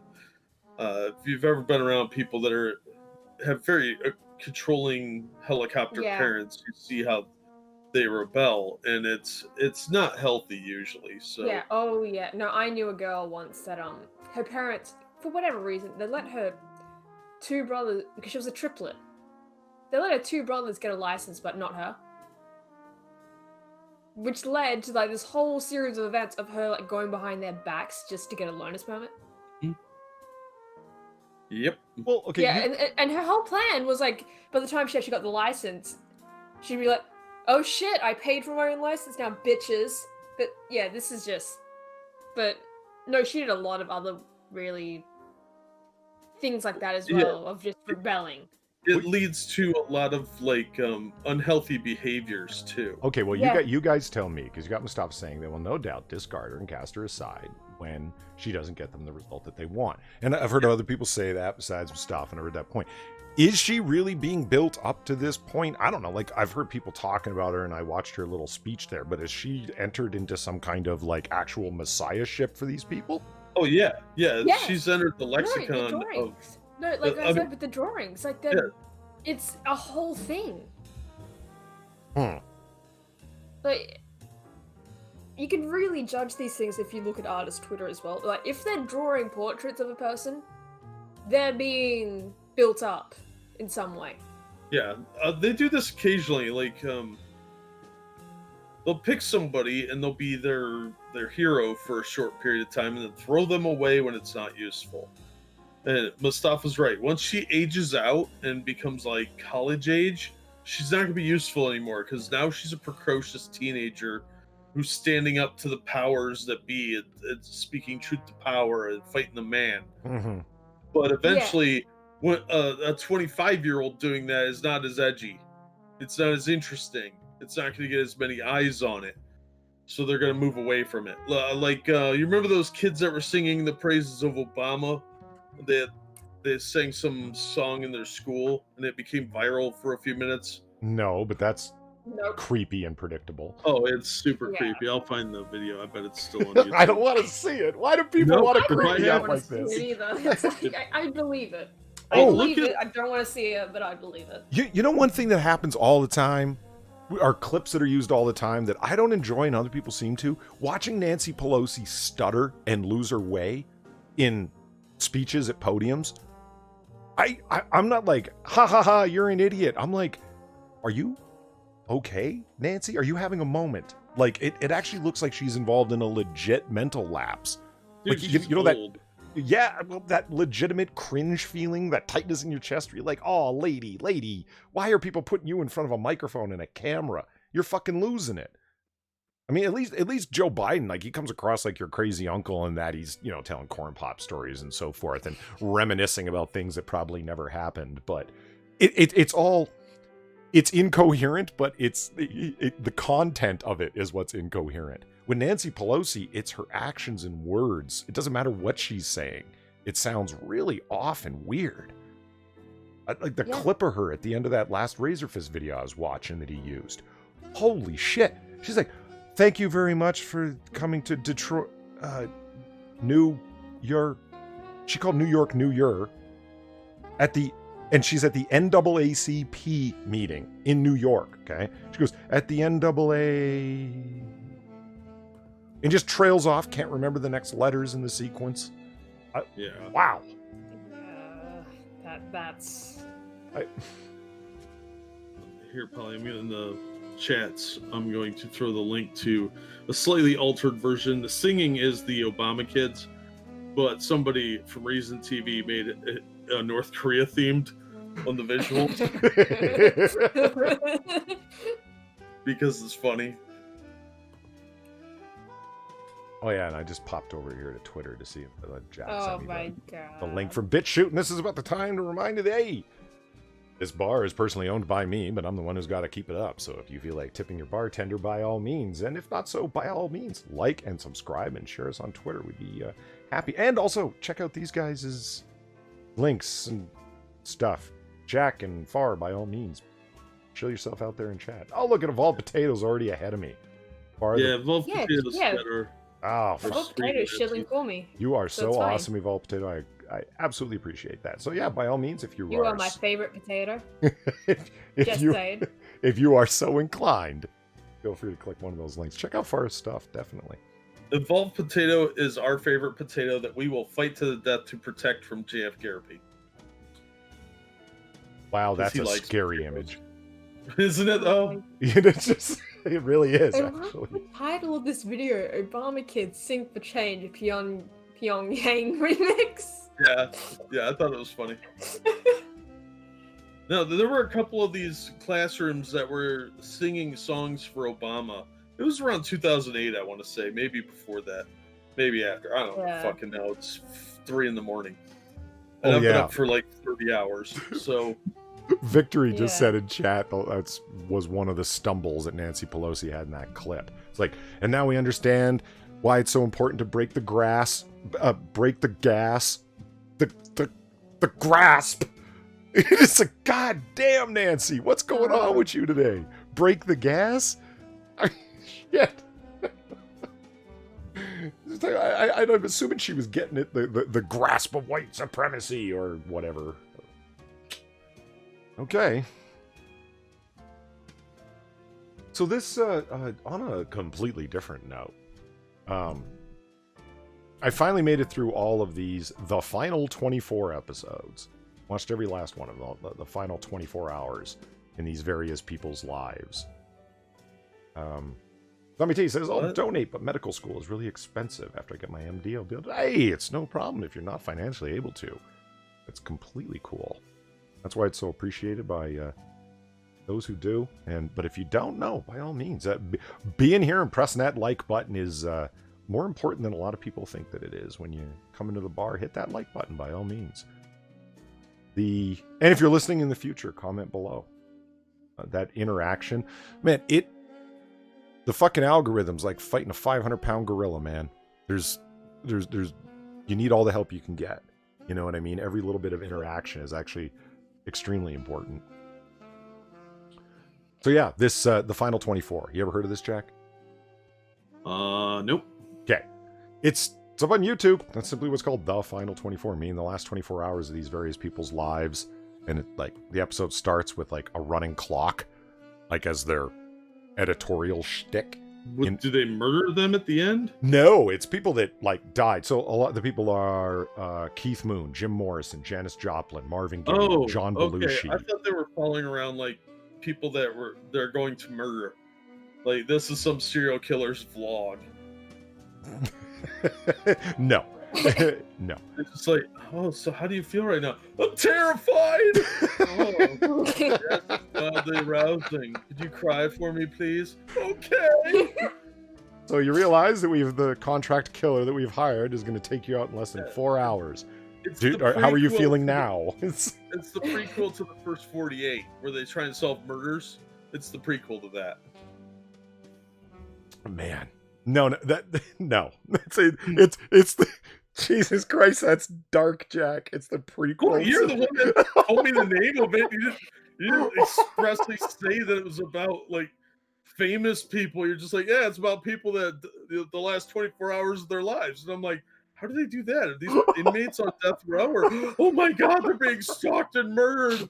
It's like shot through people's windows for like the first 20 hours. I guess it was like a 2020 hindsight thing that I know what I'm talking about, so I didn't see it necessary to describe that these were famous people. Ollie, is this like a Beautiful Blueberries thing? Like he just blogs the last 24 hours? Yeah, exactly. Well, see, here's the thing. Okay. I would call it, the show's actually got an interesting editorial style to it. It's half what they were up to, like for the last day, like who were they with, where were they at, who were they talking to, kind of thing, right? And the other half is biography. So it'll be like let me just look at one here. Like Jim Morrison, okay? The lead singer of The Doors. I don't know nothing about The Doors. You know what I mean? Or him or whatever. I've seen them, Oliver Stone's film The Doors, and I know a few of the songs. That's about it. So I'm watching this, and there's like, here's Keith Moon. He was living in Paris at the time. I didn't know that. And he had left America to get away from his own stardom, to work on his poetry, and also the public exposure and indecency charge that he was looking at having to deal with. That one. I'm sorry?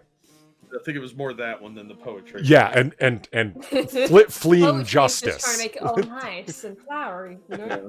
Less Sort of like saying that, you know, poetry and his exposure charge. Roman Poetry.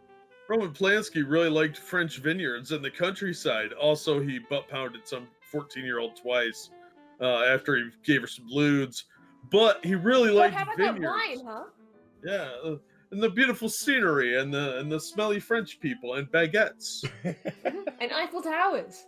Yeah. And the 60s, 70s rock thing wasn't nearly as huge in Paris, so nobody knew who the fuck he was. So he could be in like anonymity, which also means he probably couldn't be arrested since they did have an extradition treaty with France at the time. Anyway. Yeah. So here's Jim Morrison, and this is who he's living with, and he's hanging out with a friend. He went to UCLA film school, and this is his buddy, and this is his living girlfriend at the time. They're tight. He goes, but none of this was even on his mind only 5 years ago when and it'll do a flashback, and that's the editorial style. It keeps cutting back and forth from, and then 3 years ago when he got his second album deal, it goes, but that didn't matter now because here he was in Paris getting cocaine. That sort of thing, right? The thing that kills me is they have a British narrator doing it, which somehow makes it sound very conspiratorial. Uh-huh. They really are death clocking these people. You know what I mean? And there's a literal death clock on the screen the whole time. It's the worst moment when they get to, and Janis Joplin goes to this local, what's it called? Bart's Beanery? Barry's Beanery? Some famous restaurant chain, I guess, whatever. That was just to play pool before she went back to her hotel room. They stopped off for a few drinks. And it's like, Janis Joplin and her crew leaving the recording studio. Stop in for a few drinks and to play some games of pool. She has 3 hours left to live. Like, oh my God. Jesus Christ. It really is like Beautiful Blueberries is doing it. It's a serial killer documentary. Yeah, they're doing this, and it just turns to the camera. Beautiful Blueberries just staring directly into right? She has 3 hours to live. I'm telling you, if you guys knew the if you guys knew the Beautiful Blueberries lore, these videos, Beautiful Blueberries fluttering around in the background to every one of these people. Like, death is imminent. And it's that British accent, the way, I won't pain you guys with my impression of the British accent, but it really makes it work. And it's kind of... They have 3 hours left to live. Like that? Because it said so matter-of-factly. You know what I mean? And so Joplin, right? So, spoilers, I didn't know if you knew that. She died because she... She died? Holy shit. Yeah, man. Oh my God, I didn't know. She went back to her hotel room. She had bought heroin way earlier on in the day and was trying to stay away from heroin. Had been trying to kick it for years, and that was part of the flashbacks, talking about her problems with too much drinking, too many drugs, and then when she got into heroin, things really started to go downhill. She had broken up with a couple of bands, and then finally got with this new band. She's recording her new album called Pearl, and she's really excited about it, which makes it all the more tragic. They had just finished up the majority of the recordings for it. They went out to celebrate it for some drinks. She goes back to her hotel room, but her fiance wasn't returning her calls all day. She was feeling pressure from the record studio. Fuck it, I'm going to shoot that heroin. But it turns out that it was 50%, above 50% pure, when street level shit's like 5 to 8% pure. Mm-hmm. So she gave herself a massive hot dose without realizing it and OD'd and was dead in minutes. Well, I think quality control needs to be fired. Oh, wait. Quality control, the local drug den? Yeah, I mean, they're supposed to cut that shit. That's how you make your money. Cut it with, like, baby laxatives and shit like that. So people are like, oh, man, that shit was so good, it gave me the shits. So and this is, I had just watched the one about River Phoenix Bar when I was saying, do you know who River Phoenix was? When, like, last time you were on Noir Bar? Yeah, okay. So, Chad, if you don't know who he is, he's an actor. He played young Indiana Jones. He was in a number of things. He was like a big deal back in the day. And then his far less talented younger brother used his name to launch to stardom. And now he's playing the Joker. Anyway, that's who River Phoenix is. Joaquin Phoenix is a pretty good actor. Sorry.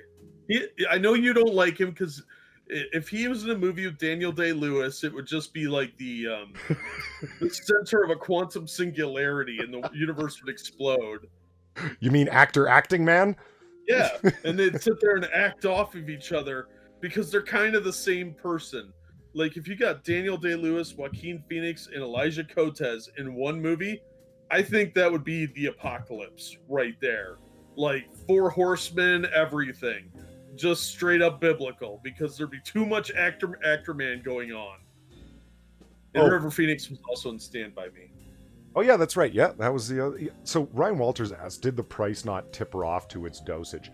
That was and I don't know a lot of details about this. I can only tell you what they said in these little hour-long documentaries, The Final 24. Yeah. Supposedly she called up her drug dealer, that was her dealer in LA when she was there.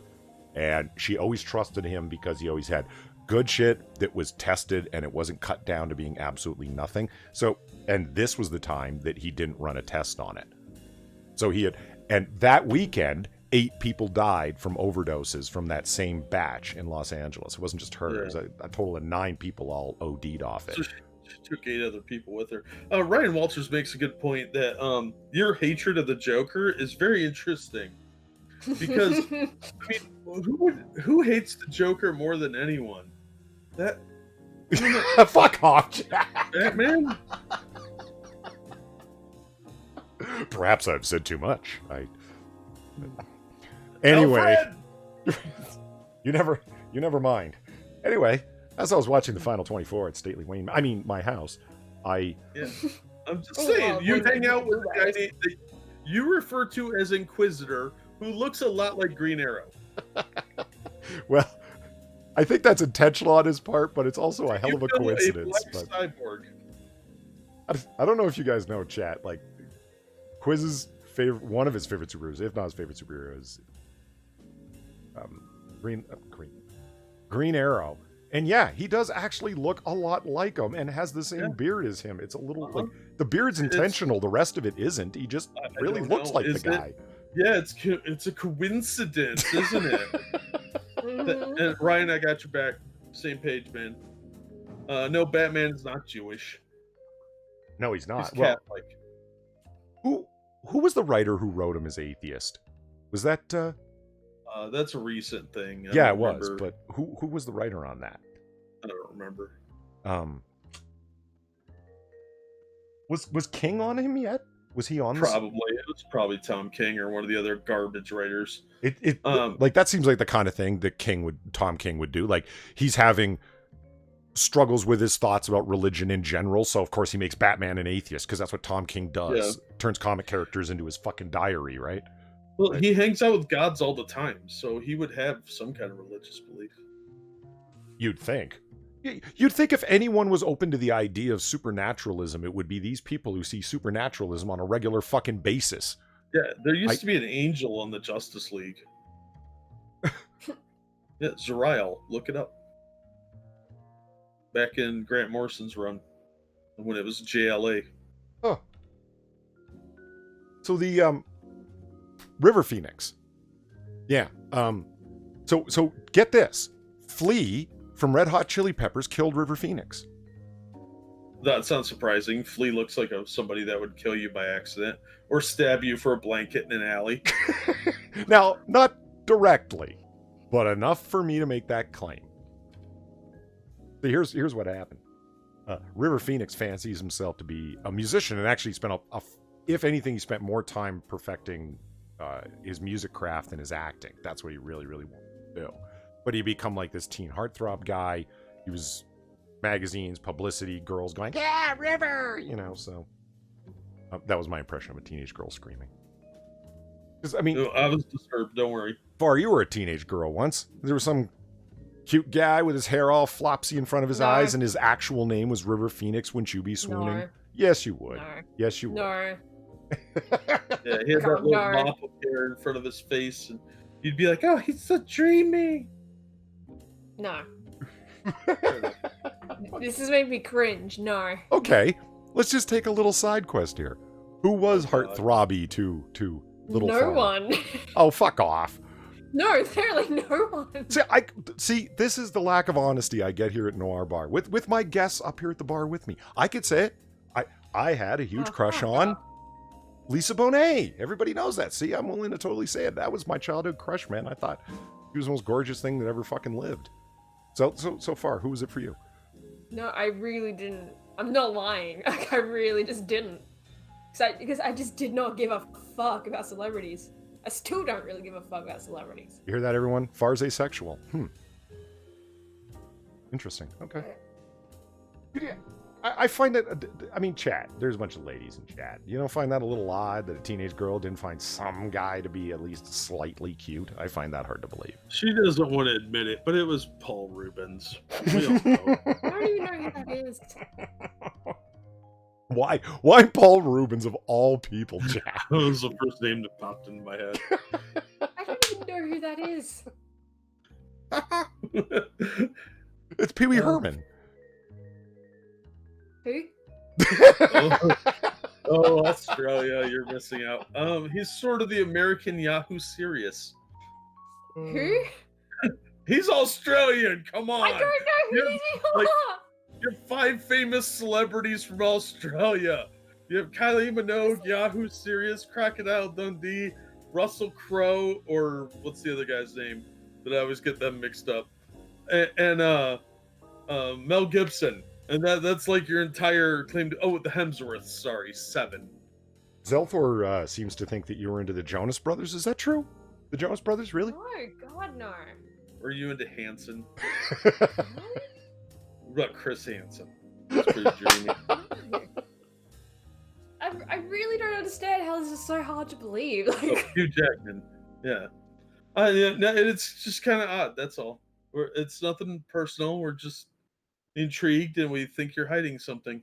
Well, riffing off of what Ebony Williams said, I do find it far-fetched that you didn't see what I did there. That you didn't have some kind of crush. oh God. All Even right, Evolved obviously, Far is just gonna lie to us. Evolved Potato is younger not than you, and he lying. knows who Pee Wee is.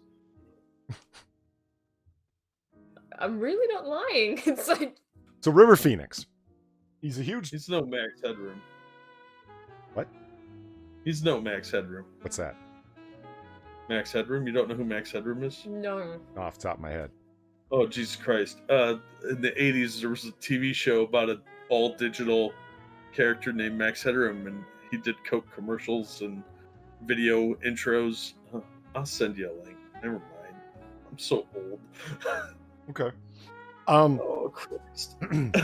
So River Phoenix, he's all into drugs and shit, right? Because they were doing this movie. He was doing this movie about gay homeless teens. Well, As you do. not just gay homeless teens, but homeless teens in general. And a bunch of them turn tricks for money for their drugs. And this is that seedy back alley underworld. That's what the movie was about. And in hanging out with all of these homeless teens that were all into drugs, because he's an acting actor, he needs to get into character. So he started doing all the drugs with them, and that's when he got hooked on heroin. Tragic, man. Fucking tragic. So anyway, he's a big drug head. And he had been fighting to keep away from it. Keep in mind, he's really young, like 19, 20 at this time, right? But he's really into his music. His musical hero is Flea, the bassist for Red Hot Chili Peppers. He goes down to this new club that Johnny Depp started, whatever, on the Hollywood Strip. And it's like, they're always going to have band people there jamming and shit, and he knows Flea's going to be there, and he's jammed with Flea a whole bunch of times before, and that guy's his hero. So he goes down there all super excited just the day that he finished wrapping this film up that he was doing, and brings his guitar with him. That's how excited he is. Goes up to Flea, and he's like, "Hey, man, what's up?" Flea's like, hey. And he's like, "Yeah, sorry, man, we got enough musicians. Sorry, you can't jam with us tonight." And he's like, "Well, I don't know. Can we, trade off or something?" He's like, "Nope." So River Phoenix is like, "Oh, damn. Hope's crushed, right?" Closes up his guitar case, goes to the bathroom and does a fucking speedball and dies. Jesus. So there you go. That's pretty fucked up. Yeah. And let me tell you something, chat. If there's one takeaway that you take away from tonight's Noir Bar from your friendly neighborhood bartender, stay away from fucking speedballs, man. Yeah, how many celebrities has that killed? Like Belushi Yeah. and River Phoenix, and did that kill somebody else more recently?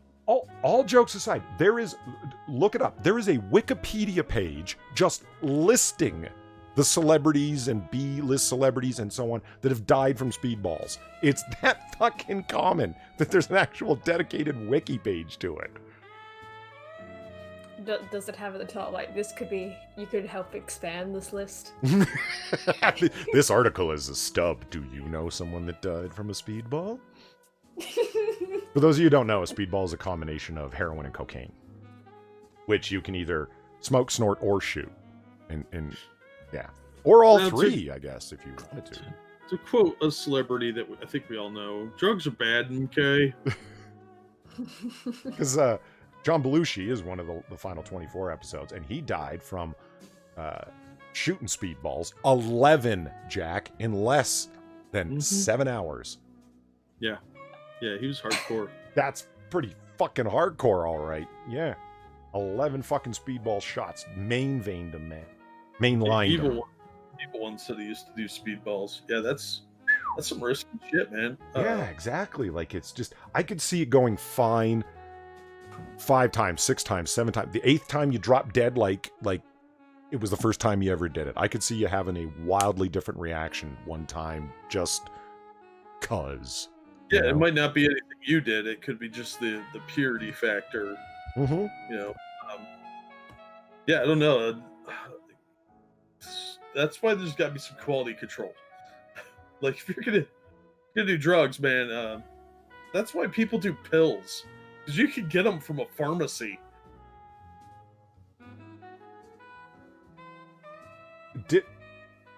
What? Did you listen to Tism? I'll Never Be an Old Man River. Wow. That's a song I can actually sing in key, by the way. That's what sucks about being like a big fan of Prince or something. It's like, man, you sing so high that there's no hope of, like, you should hear me trying to sing along with a Prince song, man. Well, that's why I don't sing except when I'm in the car, because I am awful at singing. Like, it's exaggerated when we do the birthday songs on Monkey in the Morning. Obviously, we're fun, but I am seriously a terrible singer. But I rock out in the car. That's the one place I am free to be me. And anybody at a stop sign laughing at me, I'll just flip them off and sing louder. Everyone is. I am. I mean, but I just dig the songs that are meant to be sung ultra baritone without much variation, because that I can do. The Old Man River. Like, I can manage that. Pharaoh, Let My People Go, all those songs. Hell yeah. I'm usually singing some K-pop, so. That's strange. Only to you. No, I was being facetious. It's not remote at all. I can see you singing along with K-pop. Damn, dude. You should try with a deep voice singing along to, I don't know, like early New Edition or something. Candy girl, you're my world. It's awful. Awful. Is it my fault that they got fucking voices that half of what they're singing only dogs can hear? I don't know. All I know is I like watching little Asian girls prance around singing love songs to me. What? What'd you call it? Evophobia? Or evophilia? Hebophilia. It's with an H, like hebophilia. Oh, hebophilia. Okay. Yeah. Yeah, little Asian girls dancing around? Is that? Yeah. I think it's amazing.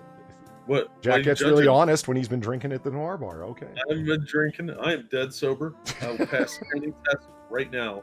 I like 20-year-old Asians. What can I say? Judge away. So, James Colley, no you have been noticed. What's that for? Jack Colley wanted to be noticed, so I noticed him. What? Oh, okay. Well, you know how I said I was on break? Mm-hmm. Yeah, no, now it's just I've got the rest of the day off, so it's good. Well, that's an interesting job you've got there. It's fish and chips. It's like it's not interesting. Nice. Well, that's good. Yeah. Vol Potato asks, what does in key mean? That thing that I can't manage. You know, like the song's in A minor, and somebody's singing it like in G. I don't know, Mustafa can explain it. He's a guy with actual musical knowledge and talent. Yeah. Do any of us on the stream right now even have musical knowledge? Because I sure as fuck don't. As far as I know, I don't know. Chat. Like I know Mustafa's talented musically, but other than that, I couldn't say. I know I'm not. Jack ain't. You ain't. So that's that. Yeah, Jack Colley, right? That's what happens when your name starts. When you start switching around your own name, people are gonna Jack Colley for a little while over on Monkey's stream. But that's because Monkey calls everyone Jack. It's a little weird. That's because I'm awesome. It actually started because of Jack Gunsky. That was a night when you weren't there, and he kept trying to talk to Jack, trying to talk to everyone but Jack Gunsky, and kept calling them all Jack. It was a Monkey moment. Well, I'm there all the time, so he's used to. Oh, Ebony's a music minor. Cool, good for you. Really? That's awesome. Yeah, actually, it is. I wish I had done a minor like that, something that was completely separate from my other studies. You know, like fine arts are a great thing to minor in. Don't listen to Monkey, guys. Education that isn't necessarily aimed precisely at your career. There's nothing wrong with expanding your mind and your horizons so life is worth living beyond just paychecks. Accumulating money doesn't make a life. Just as long as it's not. Never learn anything because people will expect you to know things. You'll be required to do more work, and if there's a revolution, the intellectuals are always shot first. No, it's why you don't say anything. It's why you don't say that you know things. Yeah, never tell anyone you're smart. Just do it secretly and hide your secret shame of being intellectual. No, never. Yeah, this is the family secret of the Zeusmes. How we succeed. We don't tell people shit. We just do it. Yeah, just keep your head down and don't interact because it's a trap. People will want you to do something for them. For free, usually, and then they'll want you to help them move. We are the underachievers. It's fine. Well, apparently there's lots of people that are all into music. Jacob Jack can play the guitar. Not very well. Well, that means you can play better than I can. And Frankie O sent a song on Twitter. I'll listen to that later for sure. And then Evil 1, 2, shit, there you go. Yeah. Why can everyone do music but me? I when it comes to Monkey and I mean, we talked that one time. If you remove the social justice forced courses from the curriculum, Monkey gets a hell of a lot more flexible about his expectations of what you should be taking at university. And so it's like, I get where you're coming from because we completely agree there. You know what I mean? Yeah. So it's. Well, I'm all for people reading more and learning more, but these days it's dangerous because. They think that if you betray any sort of intelligence, they assume you're woke. And that's awful to deal with. I don't like interacting with woke people. And frankly, it's a wedge that they've managed to open up the size of like a fucking cow gate. That, you mean for a degree in, I don't know, chemistry, only half or 2/3, depending on the university and depending on your matriculation, are going to be dedicated towards your major. So what are the other ones? Well, you have to take this range of courses because we believe in people being well-rounded. And that's when the social justice fuckers are up in the faculty meetings going, you know what I mean? That's where we're going to force requirements now because we think that you should. That's some indoctrination shit. It's not a requirement like, well, you're fine arts. Well, you have to take some science courses. Why? Because you can't just do nothing but pottery. That's why. Or music or whatever. You have to know something about history, a little something about like a little something about literature, a little something about hard science. And the hard science people, you have to know something about literature. You can't just be a chemist and nothing but. That's not what a university degree is about. That's trade school, what you're talking about. You know what I mean? And it's the bastards up in the faculty that are now we can get them because we can make Social Justice 101, a requirement for every degree. And feminism and Yeah. it goes further than that. When you take like a history degree and you're going to have to study historiographical methods, they're going to include feminist historiographical theory, which is a thing. Yes, it's an actual thing, and most universities require it now if you're going to find a history at all. What even is that? It Well, it doesn't have to make sense. For our purposes here, it begins with one base. The axiom of it is that there is such a thing as the patriarchy. It exists. Therefore, whenever you study something from history, how the patriarchy plays and interacts and shapes the actions of the individuals involved becomes one of the core elements of any study that you proceed with. Yeah, I had to take women's studies classes. Fuck off. No. Yeah. God damn it. That's not that deep. When I was in college in the 90s, I had to take women's studies classes, and they were awful then. I can't even imagine, because of how entrenched this is now, how completely man-hating they would be these days. Because they were pretty terrible back then. You know, okay. Ryan Walter says you have to know why mixing aluminum and paint thinner is bad. It wasn't paint thinner. It was a solvent. Moving on. And what happened? Yes, what happened, Holly? Please What tell us how happened you to didn't read the warning label. Labels are for Yes, cheaters.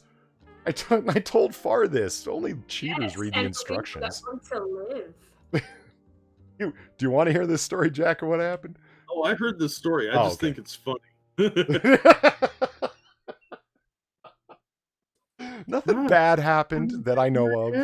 I mean, there might be residual effects or something. I don't know. That you know of. When Yeah. did Vertigo start again?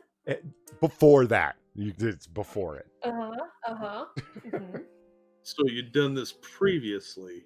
It was an understandable mistake. Not if you'd read the warning label. Oh, who does that? Apparently not Everyone you. like you. Real men proceed boldly. Fortune favors the bold. It's fine. Yeah, this is how Darwinism works. I hope you know that, right? Fortune's body count is higher than anyone else's. Except beautiful blueberries. Yeah. So the That's the ultimate count. so Jack, I'm talking to Far in Discord. I guess it was like what, 3 weeks ago or something. And I reload ammunition, right? And I'm changing out the dies that you use. Like, you have different dies in your press for different calibers, and I'm changing from 40 caliber to 45. Right? So Okay. and I'm like, I break out the instructions because different companies have different ways where you either turn it to the rams tight and then tighten it to the thumb screw, or the other way around. It just depends on how they've threaded them. So that's all you need to know for this. So I'm like, which way do I do this? What do I do?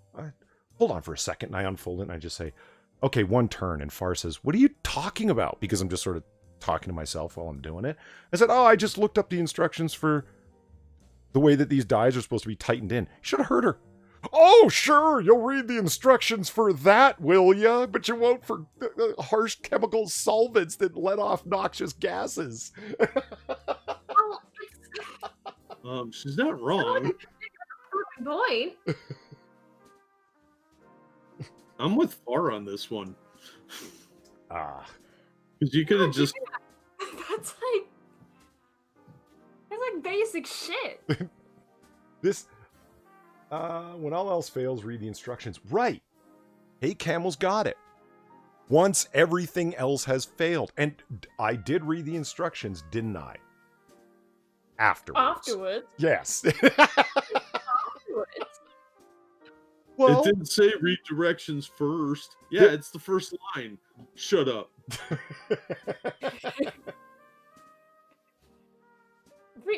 Read instructions before you do anything. Reading for chumps.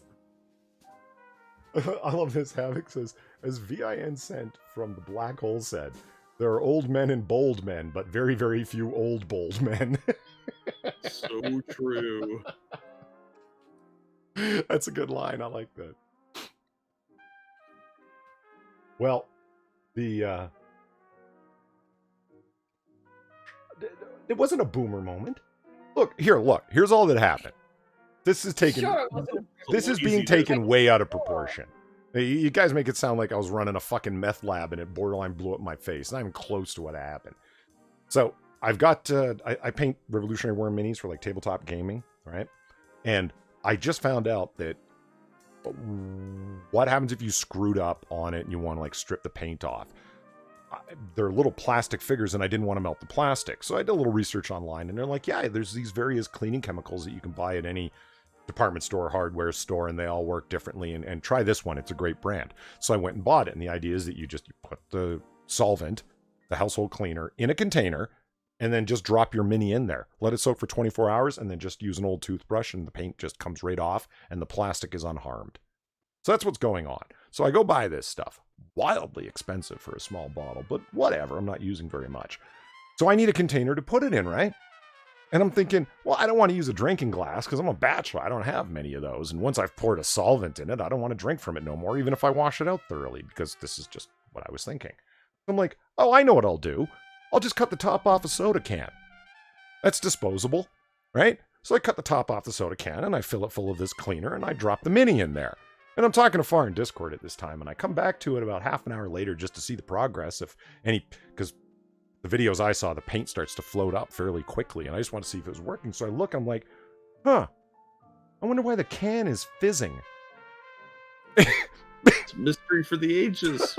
Yeah, I wonder why. Fucking wonder why.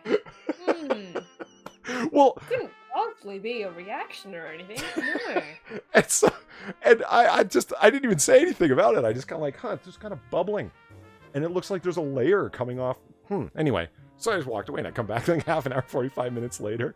And I swear I could see like little, I don't know what you would like heat fumes, like off a blacktop on a hot summer day coming up off of it. And it didn't look like the paint was coming off, but there were certainly flakes of gray shit floating in this purple. It's a bright purple solvent. And that's when I decided to pick up the bottle and read the instructions, and it's like, do not put in aluminum containers.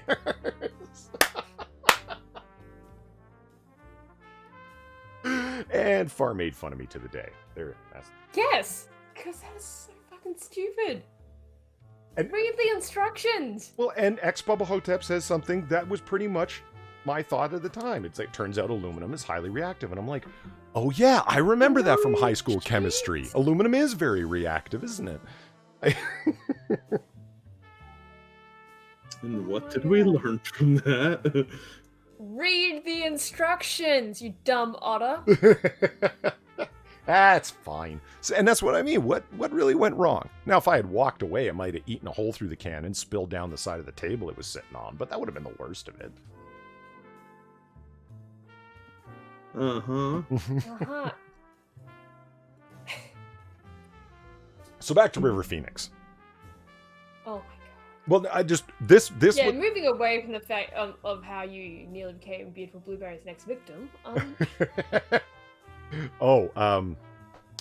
Evolve Potato, again, thank you for putting up everyone's links. And yes, if you haven't already, or have recently come into the Noir Bar, by all means, hit that like button. If you're so inclined, share on Twitter. And if you are really generous and able to, feel free to hit up our Streamlabs. It would be greatly appreciated. So my favorite part of the River Phoenix story, because it's tragic. So the guy hits a speedball, right, in the bathroom. My favorite part is back to speedballs. What? No, the way you said that was my favorite part of the story because it's really tragic. Hold on. My favorite part of the story, comma, cause it's really tragic, comma, is that there is a funny part to it, period. Okay? That's Yes, death is hilarious. yeah, that's it. And well, depending who it is. This is how Far gets fodder for Ploy Jr. videos. This shit right here. Yep. Glad to help, Far. Okay, so he goes to the bathroom and hits the speedball, and right away he's thrown up. Drops down to the ground. He's vomiting like crazy. Because hey, He hasn't, get this, hasn't done drugs in like 4 months at a minimum. And he hits a fucking speedball up the nose. Can you imagine? His tolerance is gone. That's hitting the ground running, I guess, would be one way to put it. Out of an airplane, that is. He stumbles out of the bathroom after throwing up for about 10 minutes. And somebody says, one of his friends, mind you, this is on Hollywood Boulevard. This gives you a sign of what LA's like. He says, "Hey, River. Oh, shit, man. You don't look good. Are you okay? Here, have a Vicodin." Yeah, that'll help. I'm not kidding. Somebody at the threshold of the door of the bathroom, one of his friends saw him, looked sick, gave him a fucking Vicodin. What did he do? He took it. Fuck, of course he did. You know, fucking hell. Of all potato over on the Streamlabs. Thank you very much. Now, Polly, say it properly. Aluminium, not aluminum. Yes, that is the correct way. Aluminium. Thank you, Vol Potato. So anyway, he sits down at the what do you call them?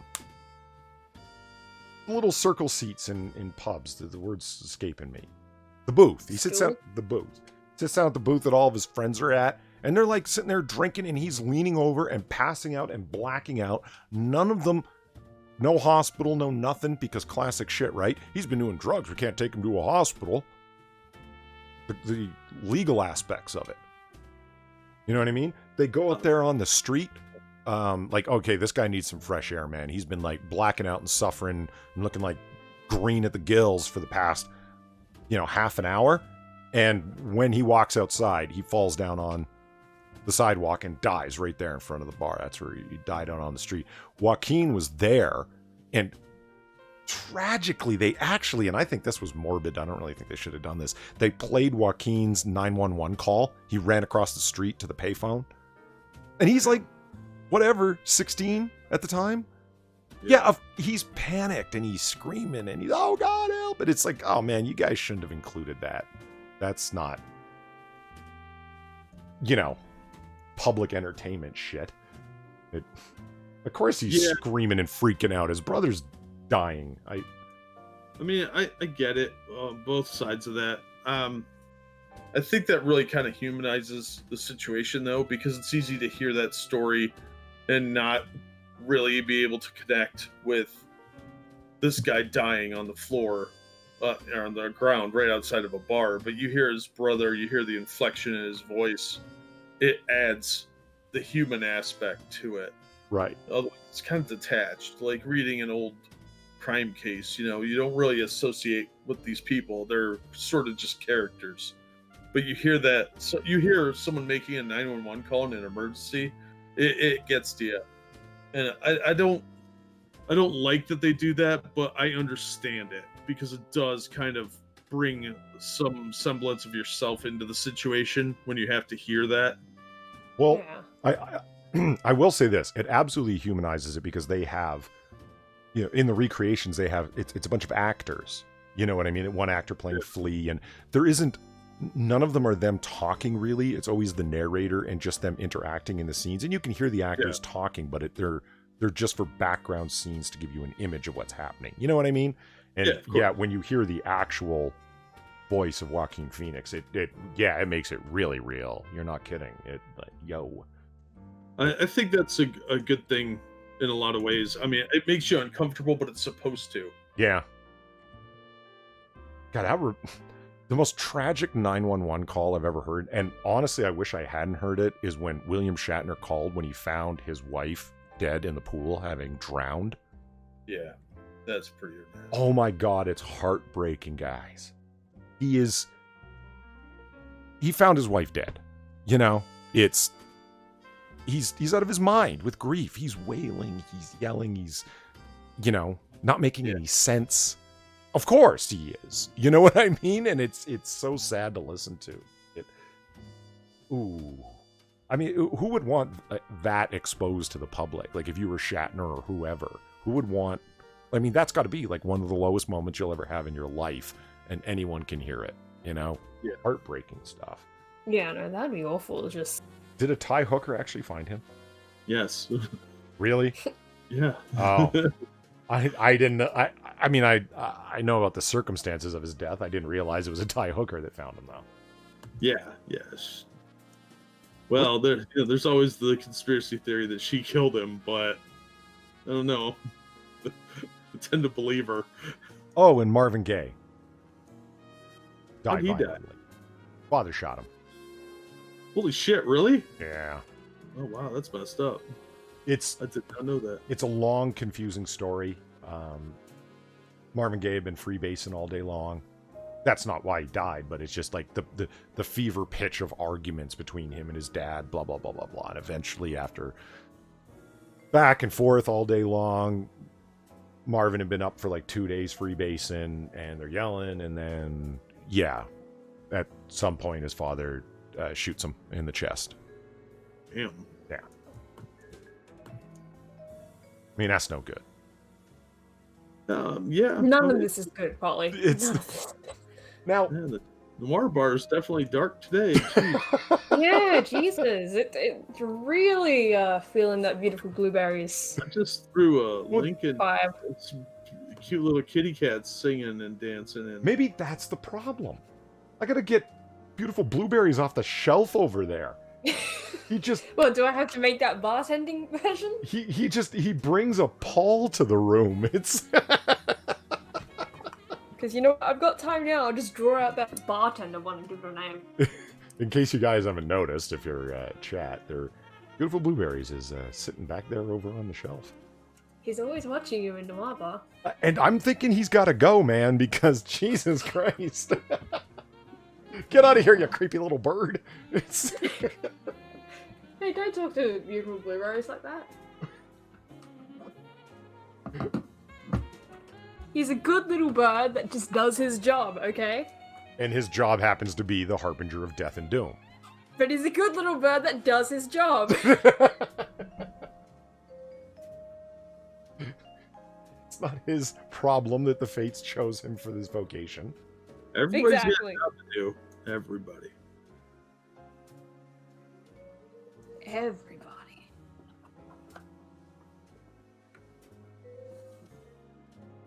Whew. Wow. Getting late. How long have we You know been what on that is? for? It's quitter talk. Well, according to my creator studio, we've been on for 34 minutes and 50 seconds. That can't be right. No, it's been almost 2 hours by the looks of it. 116 minutes. Ooh. Thank you, Evolved Potato, for that link. Mustafa's. Oh God, I just noticed it. Yep, just sitting over there, quietly watching.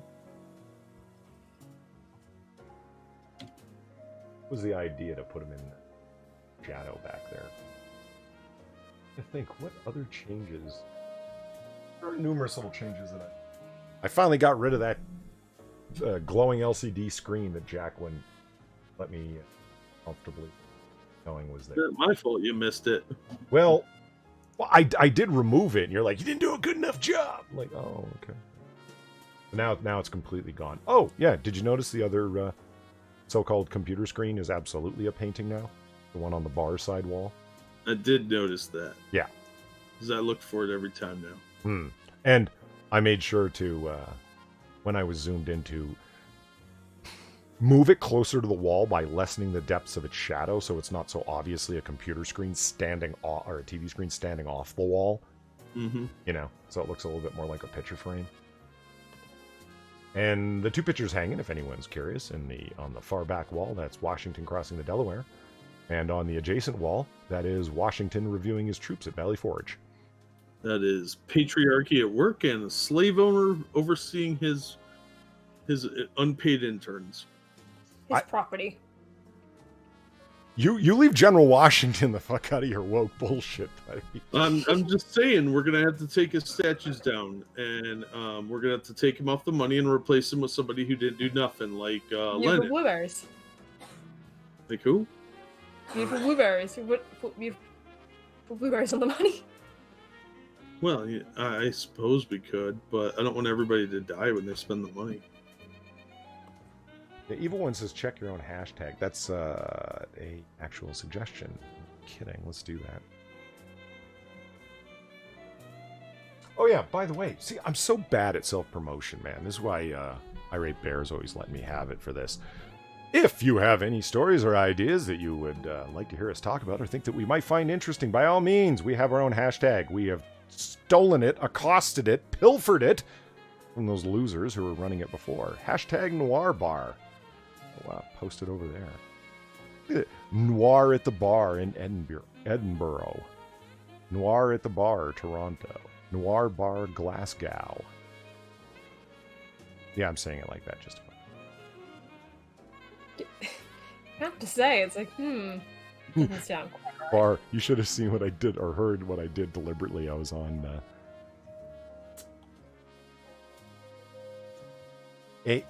Alex in the AM? Is that what he calls it? I think so. Yeah, Alex in the I was about to call it Breakfast with Bear, and I know it's no, Alex in the AM. Last night with Dax, and deliberately I called it the River Thames. You should have... Dude, that was...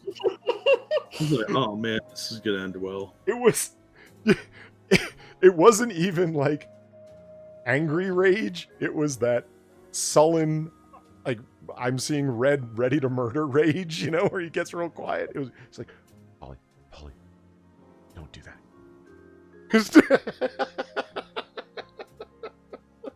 Made my morning.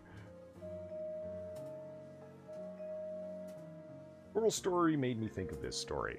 It's a Jack Squirrel story and his ongoing fight with the adorable little mammals that are keeping him not company. Adorable. They're adorable. skittering little fucks that live in my walls. Jack is having difficulty understanding Tree adorability. rats? No, I understand tree rats just fine. They're not rats, man. They're not even... They are socially acceptable rats. Let's see. Oh, this is a 4chan post about a bunny. Should I read this? Because this might get... What's the 4chan post? This might get real 1488 real quick. Where is this? Rule 34 if you're not careful. Oh, I see it. Okay, here. I'll read it and self-edit, and we'll see how this works out. Yeah, Oh, no. Okay, no. I'm reading this. I'm reading it through really quickly. And?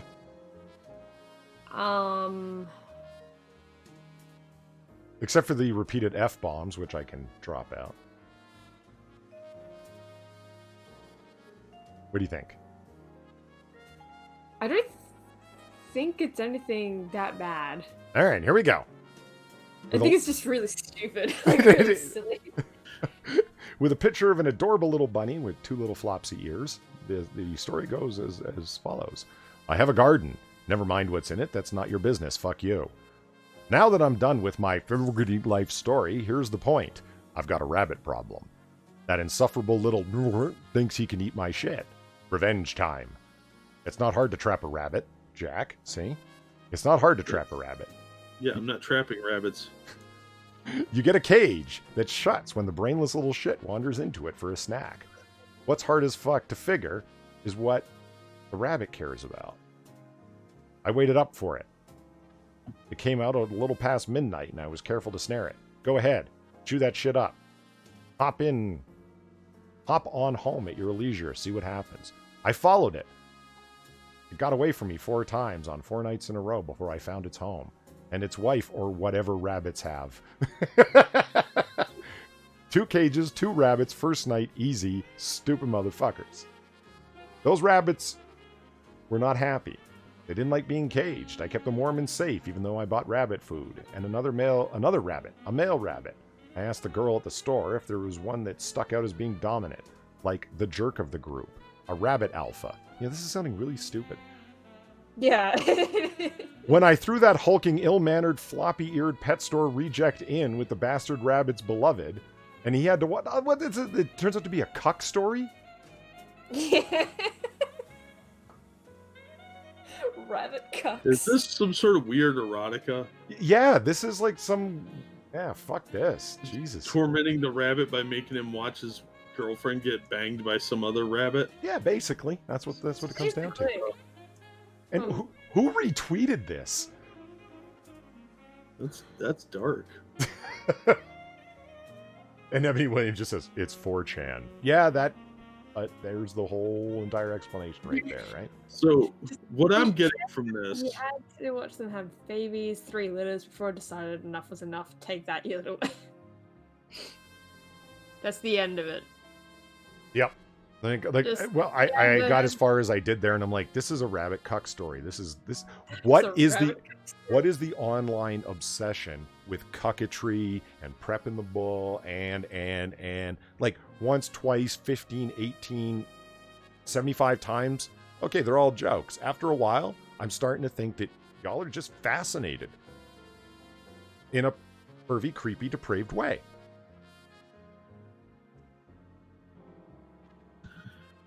okay, so in this scenario, it was the rabbit that he got from the pet store named Jason Momoa, and was the girl rabbit Lisa Bonet? Did you see that picture? The news story that somebody sent out, Jason Momoa talking about how we're humans are like a disease on the planet. No, I don't listen to celebrities. They're fucking dumb. Damn right they are. We're like a disease on the planet. And even though I jump in my private jet and fly from place to place and have a carbon footprint as large as Peoria, Illinois, I care about the planet more than you guys do.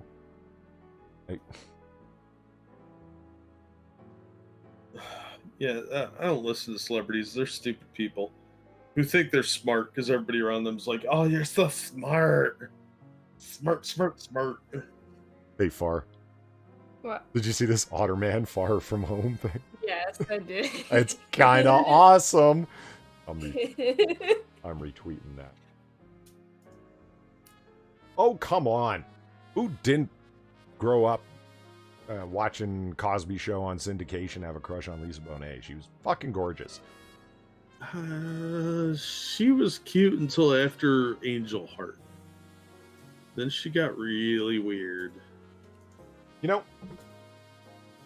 I just so happen to own the collector's edition copy of that film, and I don't know. Oh, not surprised. did your VHS wear out because all the sex scenes were worn out? You know what that movie brought me to an understanding of? Mickey Rourke has never not been a creepy guy. No, Mickey Rourke doesn't know he's an actor. I maintain this fact.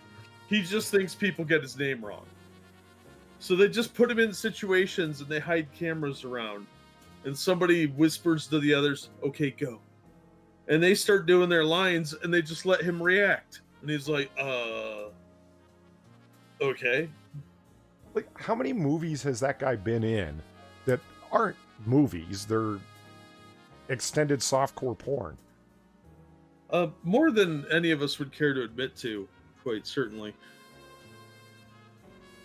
And it's like, so you have Lisa Bonet when she's at peak hotness, and they put her in that film. Like, and it's like, I love the whole Louisiana, New Orleans thing, and it gets into like, you know, not mysticism, but like voodoo and it's supposed to be like sultry nightlife mystery and so on. And it's dumb. I mean, all of those great elements and an incredibly gorgeous leading lady, and it's stupid. How did you fuck that up? It's not that stupid when you get to see her boobies. Is it? Is it, Polly? Did you hear me complain about her boobies? No, I heard you say it was stupid, though. And that implies that everything in it is stupid. And you just called her boobies stupid. No, that's not true. There's got to be there's got to be some film that you think is incredibly dumb, even though it's got some woman you think is hot in it. Oh, I love lots of dumb movies. And Sorority Babes in the Slime Bowl Bolorama has a very lovely cast. And it's a silly, silly movie. But that's why I like it. Let me give you another piece of evidence how stupid that movie is. It has Robert De Niro, and this is before he went full retard. Because Robert De Niro's just lost now, man. That guy's just... Yeah, he's senile. Yeah, he's quite crazy, and Trump is the one that I think finished pushing him off over the edge. He was teetering, and Trump gave him the final shove. It's the Trump derangement syndrome. It has an effect on people. Yeah, but this was way back in the day when he was still super cool Robert De Niro. He's playing the devil He's literally Satan himself. Robert De Niro. In New Orleans. You got voodoo. You got fucking Lisa Bonet. And the film's dumb? Who the fuck funded this thing? Someone should have looked at this script and said, all these actors are attached to this in this setting? Okay, here, take this script and come back to me when it's good. Yeah, to be fair, I actually like that movie better than The Devil's Advocate. Really? Yeah, because I think that movie is fucking dumb. Why? I don't think The Devil's Advocate's a great film, but I think it's passable. It works. What don't you like about Keanu it? Reeves is wooden in it. The plot is stupid because none of it makes any difference at the end. And Al Pacino does not make a good devil. Okay.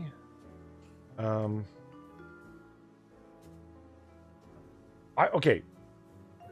Yes, Keanu Reeves is wooden. There's no debating that. The storyline, I don't know. If you think that storyline was dumb, then every one of the Omen series was dumb. Yeah, well, most of them were dumb. Oh, I thought you would have been. Nope, I think most of those are stupid. Really? Even, what was it, Damien's Revenge or whatever? When they went like full comedy with it?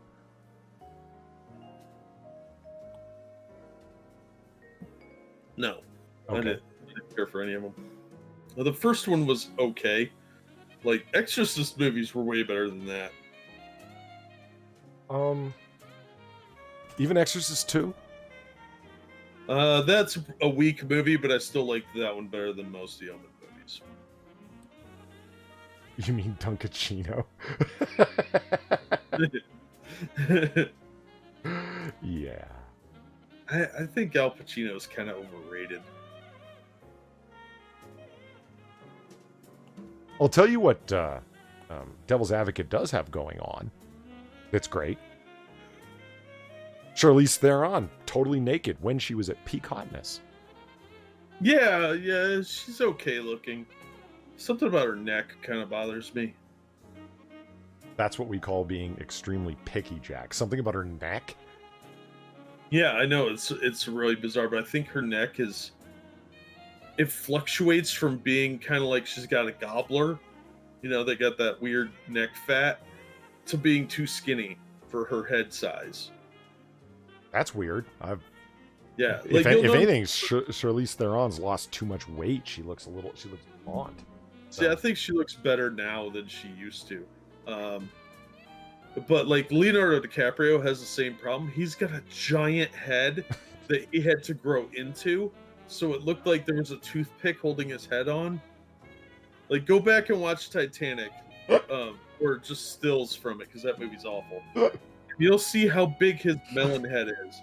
Same with Basketball Diaries. That dude had a big head. I've never seen either of those movies, but I have seen. Large cranium. I have seen The Quick and the Dead when he was around that age, and you're not wrong. His head is fucking massive in that film. It's wild. Yeah, like, I don't know how he got out of his mom because his head is gigantic. But his body grew, so by the time you see him in Inception and shit, and he grew into his head, which also improved his acting because he was a terrible actor early on in his career. It's true. And now, as his body has adjusted to the size of his massive cranial structure, his acting skills have improved. It's a weird connection, but I think it's related. Is that who you had a teenage crush on, Far? DiCaprio? No. Oh. I'll find out who it is. I really didn't have a crush. I'm still suspicious it's Jonas Brothers. No, I even cringed at them back then. No. Okay. Why is Zelthor saying he doesn't like finished puff? The fuck is he talking to? No idea, but you should check your Twitter DMs. Oh, I will. Is there money waiting there for me? Is it a Cash App link? Nah, it's not a cash. But it's okay. The DM from Far. That's just as good. A big middle finger. Yeah, exactly. Oh, Far spent the last 2 hours drawing a big bird she's flipping at me.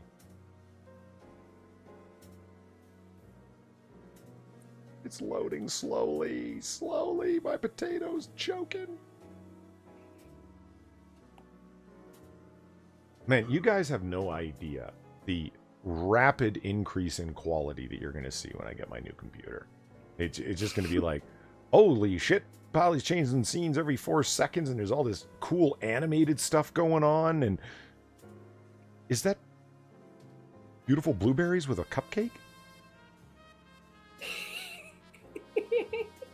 It's a different bird. There you go. You got your bartender bird. Oh, I see. It's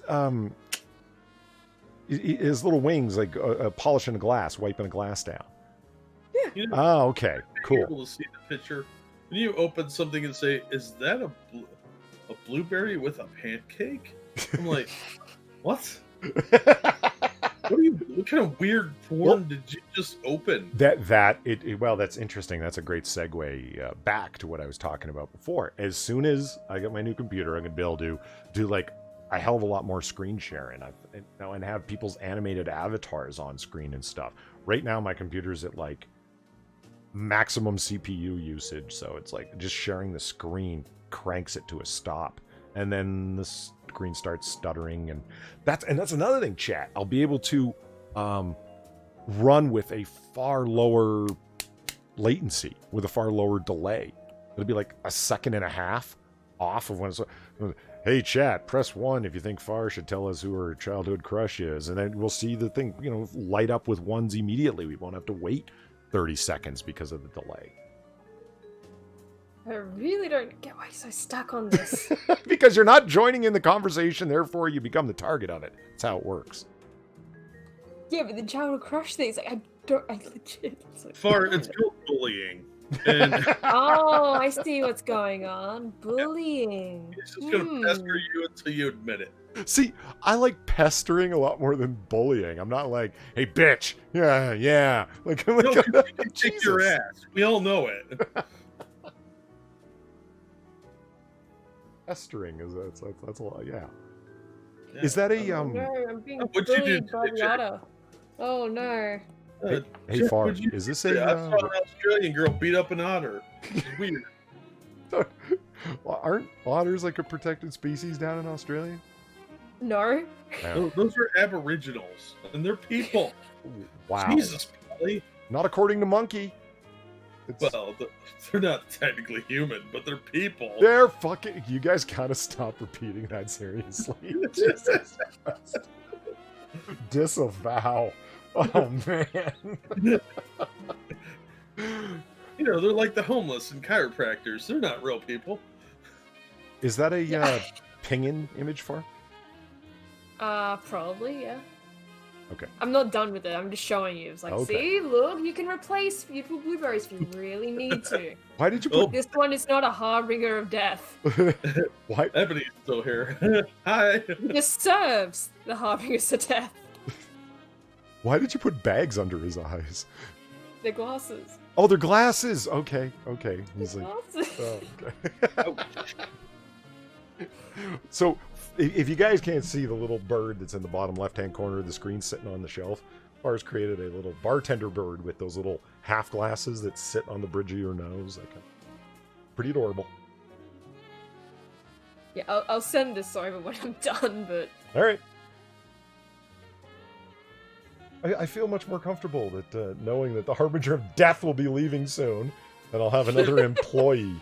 It's... Or you do work for hire commissions, don't you? Yes, I do. Maybe you should put your Twitter link into the description in case people need new avatars. I think that would be a fantastic idea. But throw it in the chat there. Okay. People might be able to give you some work. Nice. Just one moment. Oh, there you go. Nerf doors for Jack. Yeah, because you beat me up all the time. No, Nerf stairs for Polly. That's a better idea. Well, you probably just stole monkey stairs when you fell down.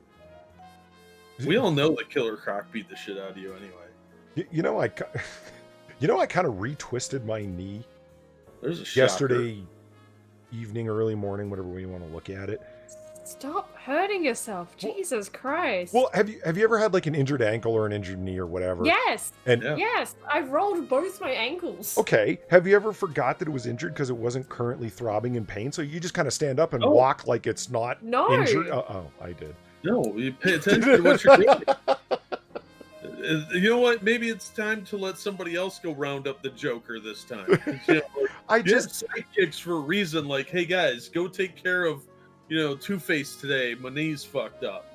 I was just laying back, you know. I was actually reading a comic at the time, and I thought, I want a drink, and so I just kind of like hopped up real quick, and I was like, "Oh fuck!" and fell right back down because I totally forgot that you don't hop up on an injury. And what did we learn from that? To be more attentive Yes, and to put a mini fridge next to you, like I have. I am all in favor of getting a mini fridge. That is a fantastic idea. I will pursue that as my next purchase after the computer. Yeah, I have a mini fridge right next to me, and well, I'm in my kitchen, so I guess that's technically cheating. But yep, you got mini fridge, microwaves within arm's reach, TV right behind me. Oh, over on the Streamlabs really quick. Thank you, Manic, for the donation, $5. Greatly appreciate it. But no message, but I appreciate it. Tipping your bartenders. Ebony Williams says, otters are protected under the Wildlife and Countryside Act of 1981 and Habitat Regulations of 2017. In your face, Far. Can't beat me up, the government will come after you. There you go. Wait, is this in America or Australia? What? Because I'm pretty sure we don't have otters here.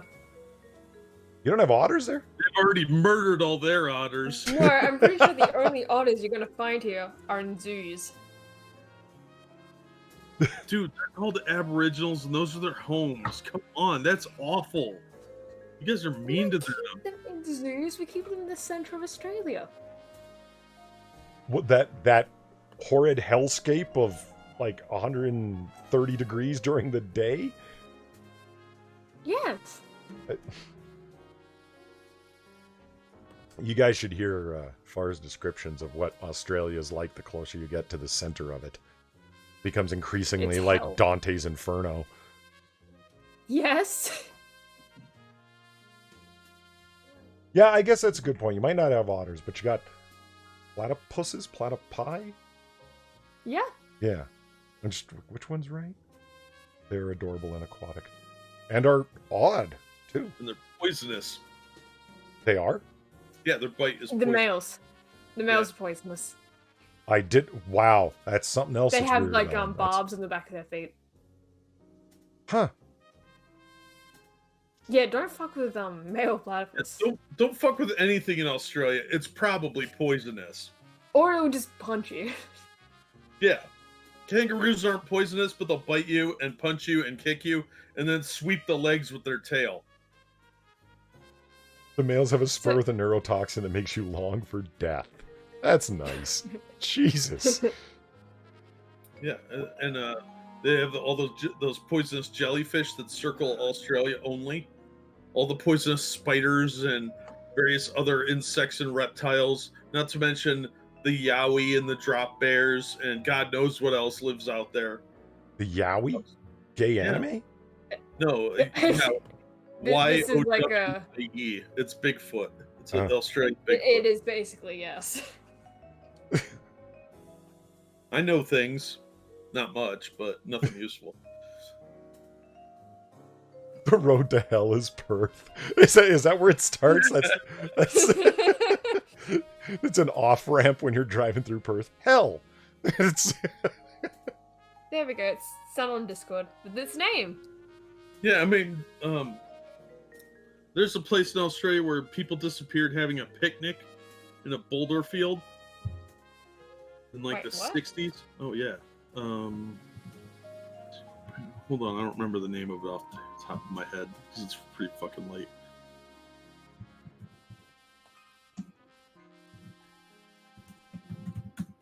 Well, you can still talk. I'll look oh, it okay. up. Well, I thought you were going to rapidly come up with whatever. you Hanging were- Rock. What? It's called Hanging Rock. I've heard of Hanging Rock, but There's a movie about it called Picnic at Hanging Rock. oh, that'd be why I've heard of it. Yeah. Let's see. 50 years ago, somebody wrote a book about a group of schoolgirls that vanished on Valentine's Day of 1900, and they disappeared at Hanging Rock. Well, Here, that was just a movie, yeah, according to Cynic. Well, Picnic at Hanging Rock was, but there's a real event that it's based on. Ah.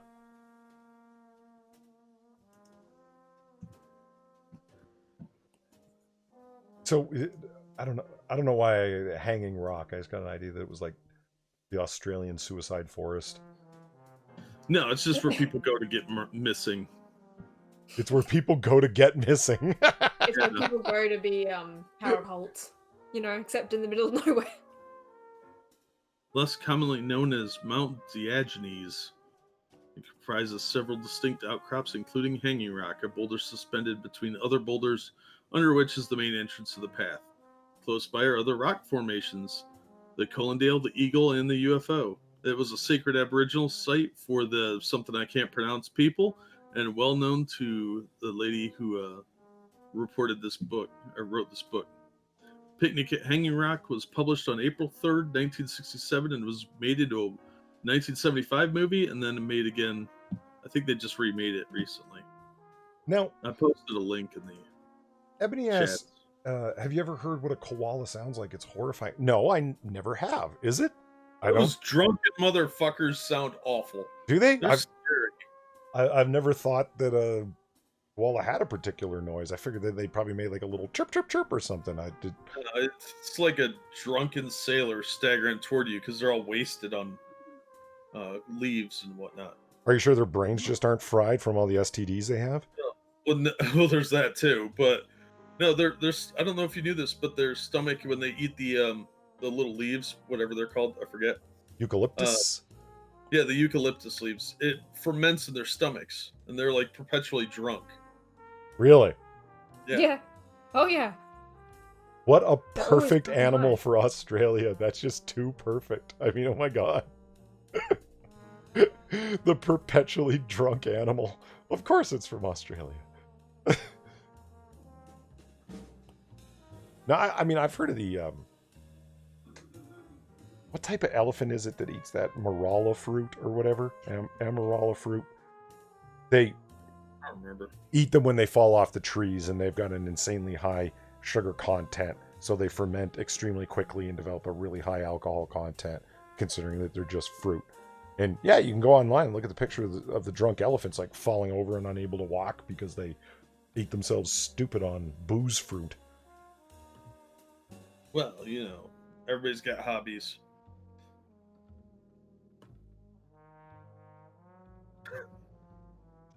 So I don't know. I think we're winding down here, guys. We've gone over the 2-hour I don't know. We're mark. talking about drunken animals now, so Yeah, when we move, yeah, the we're animals just- with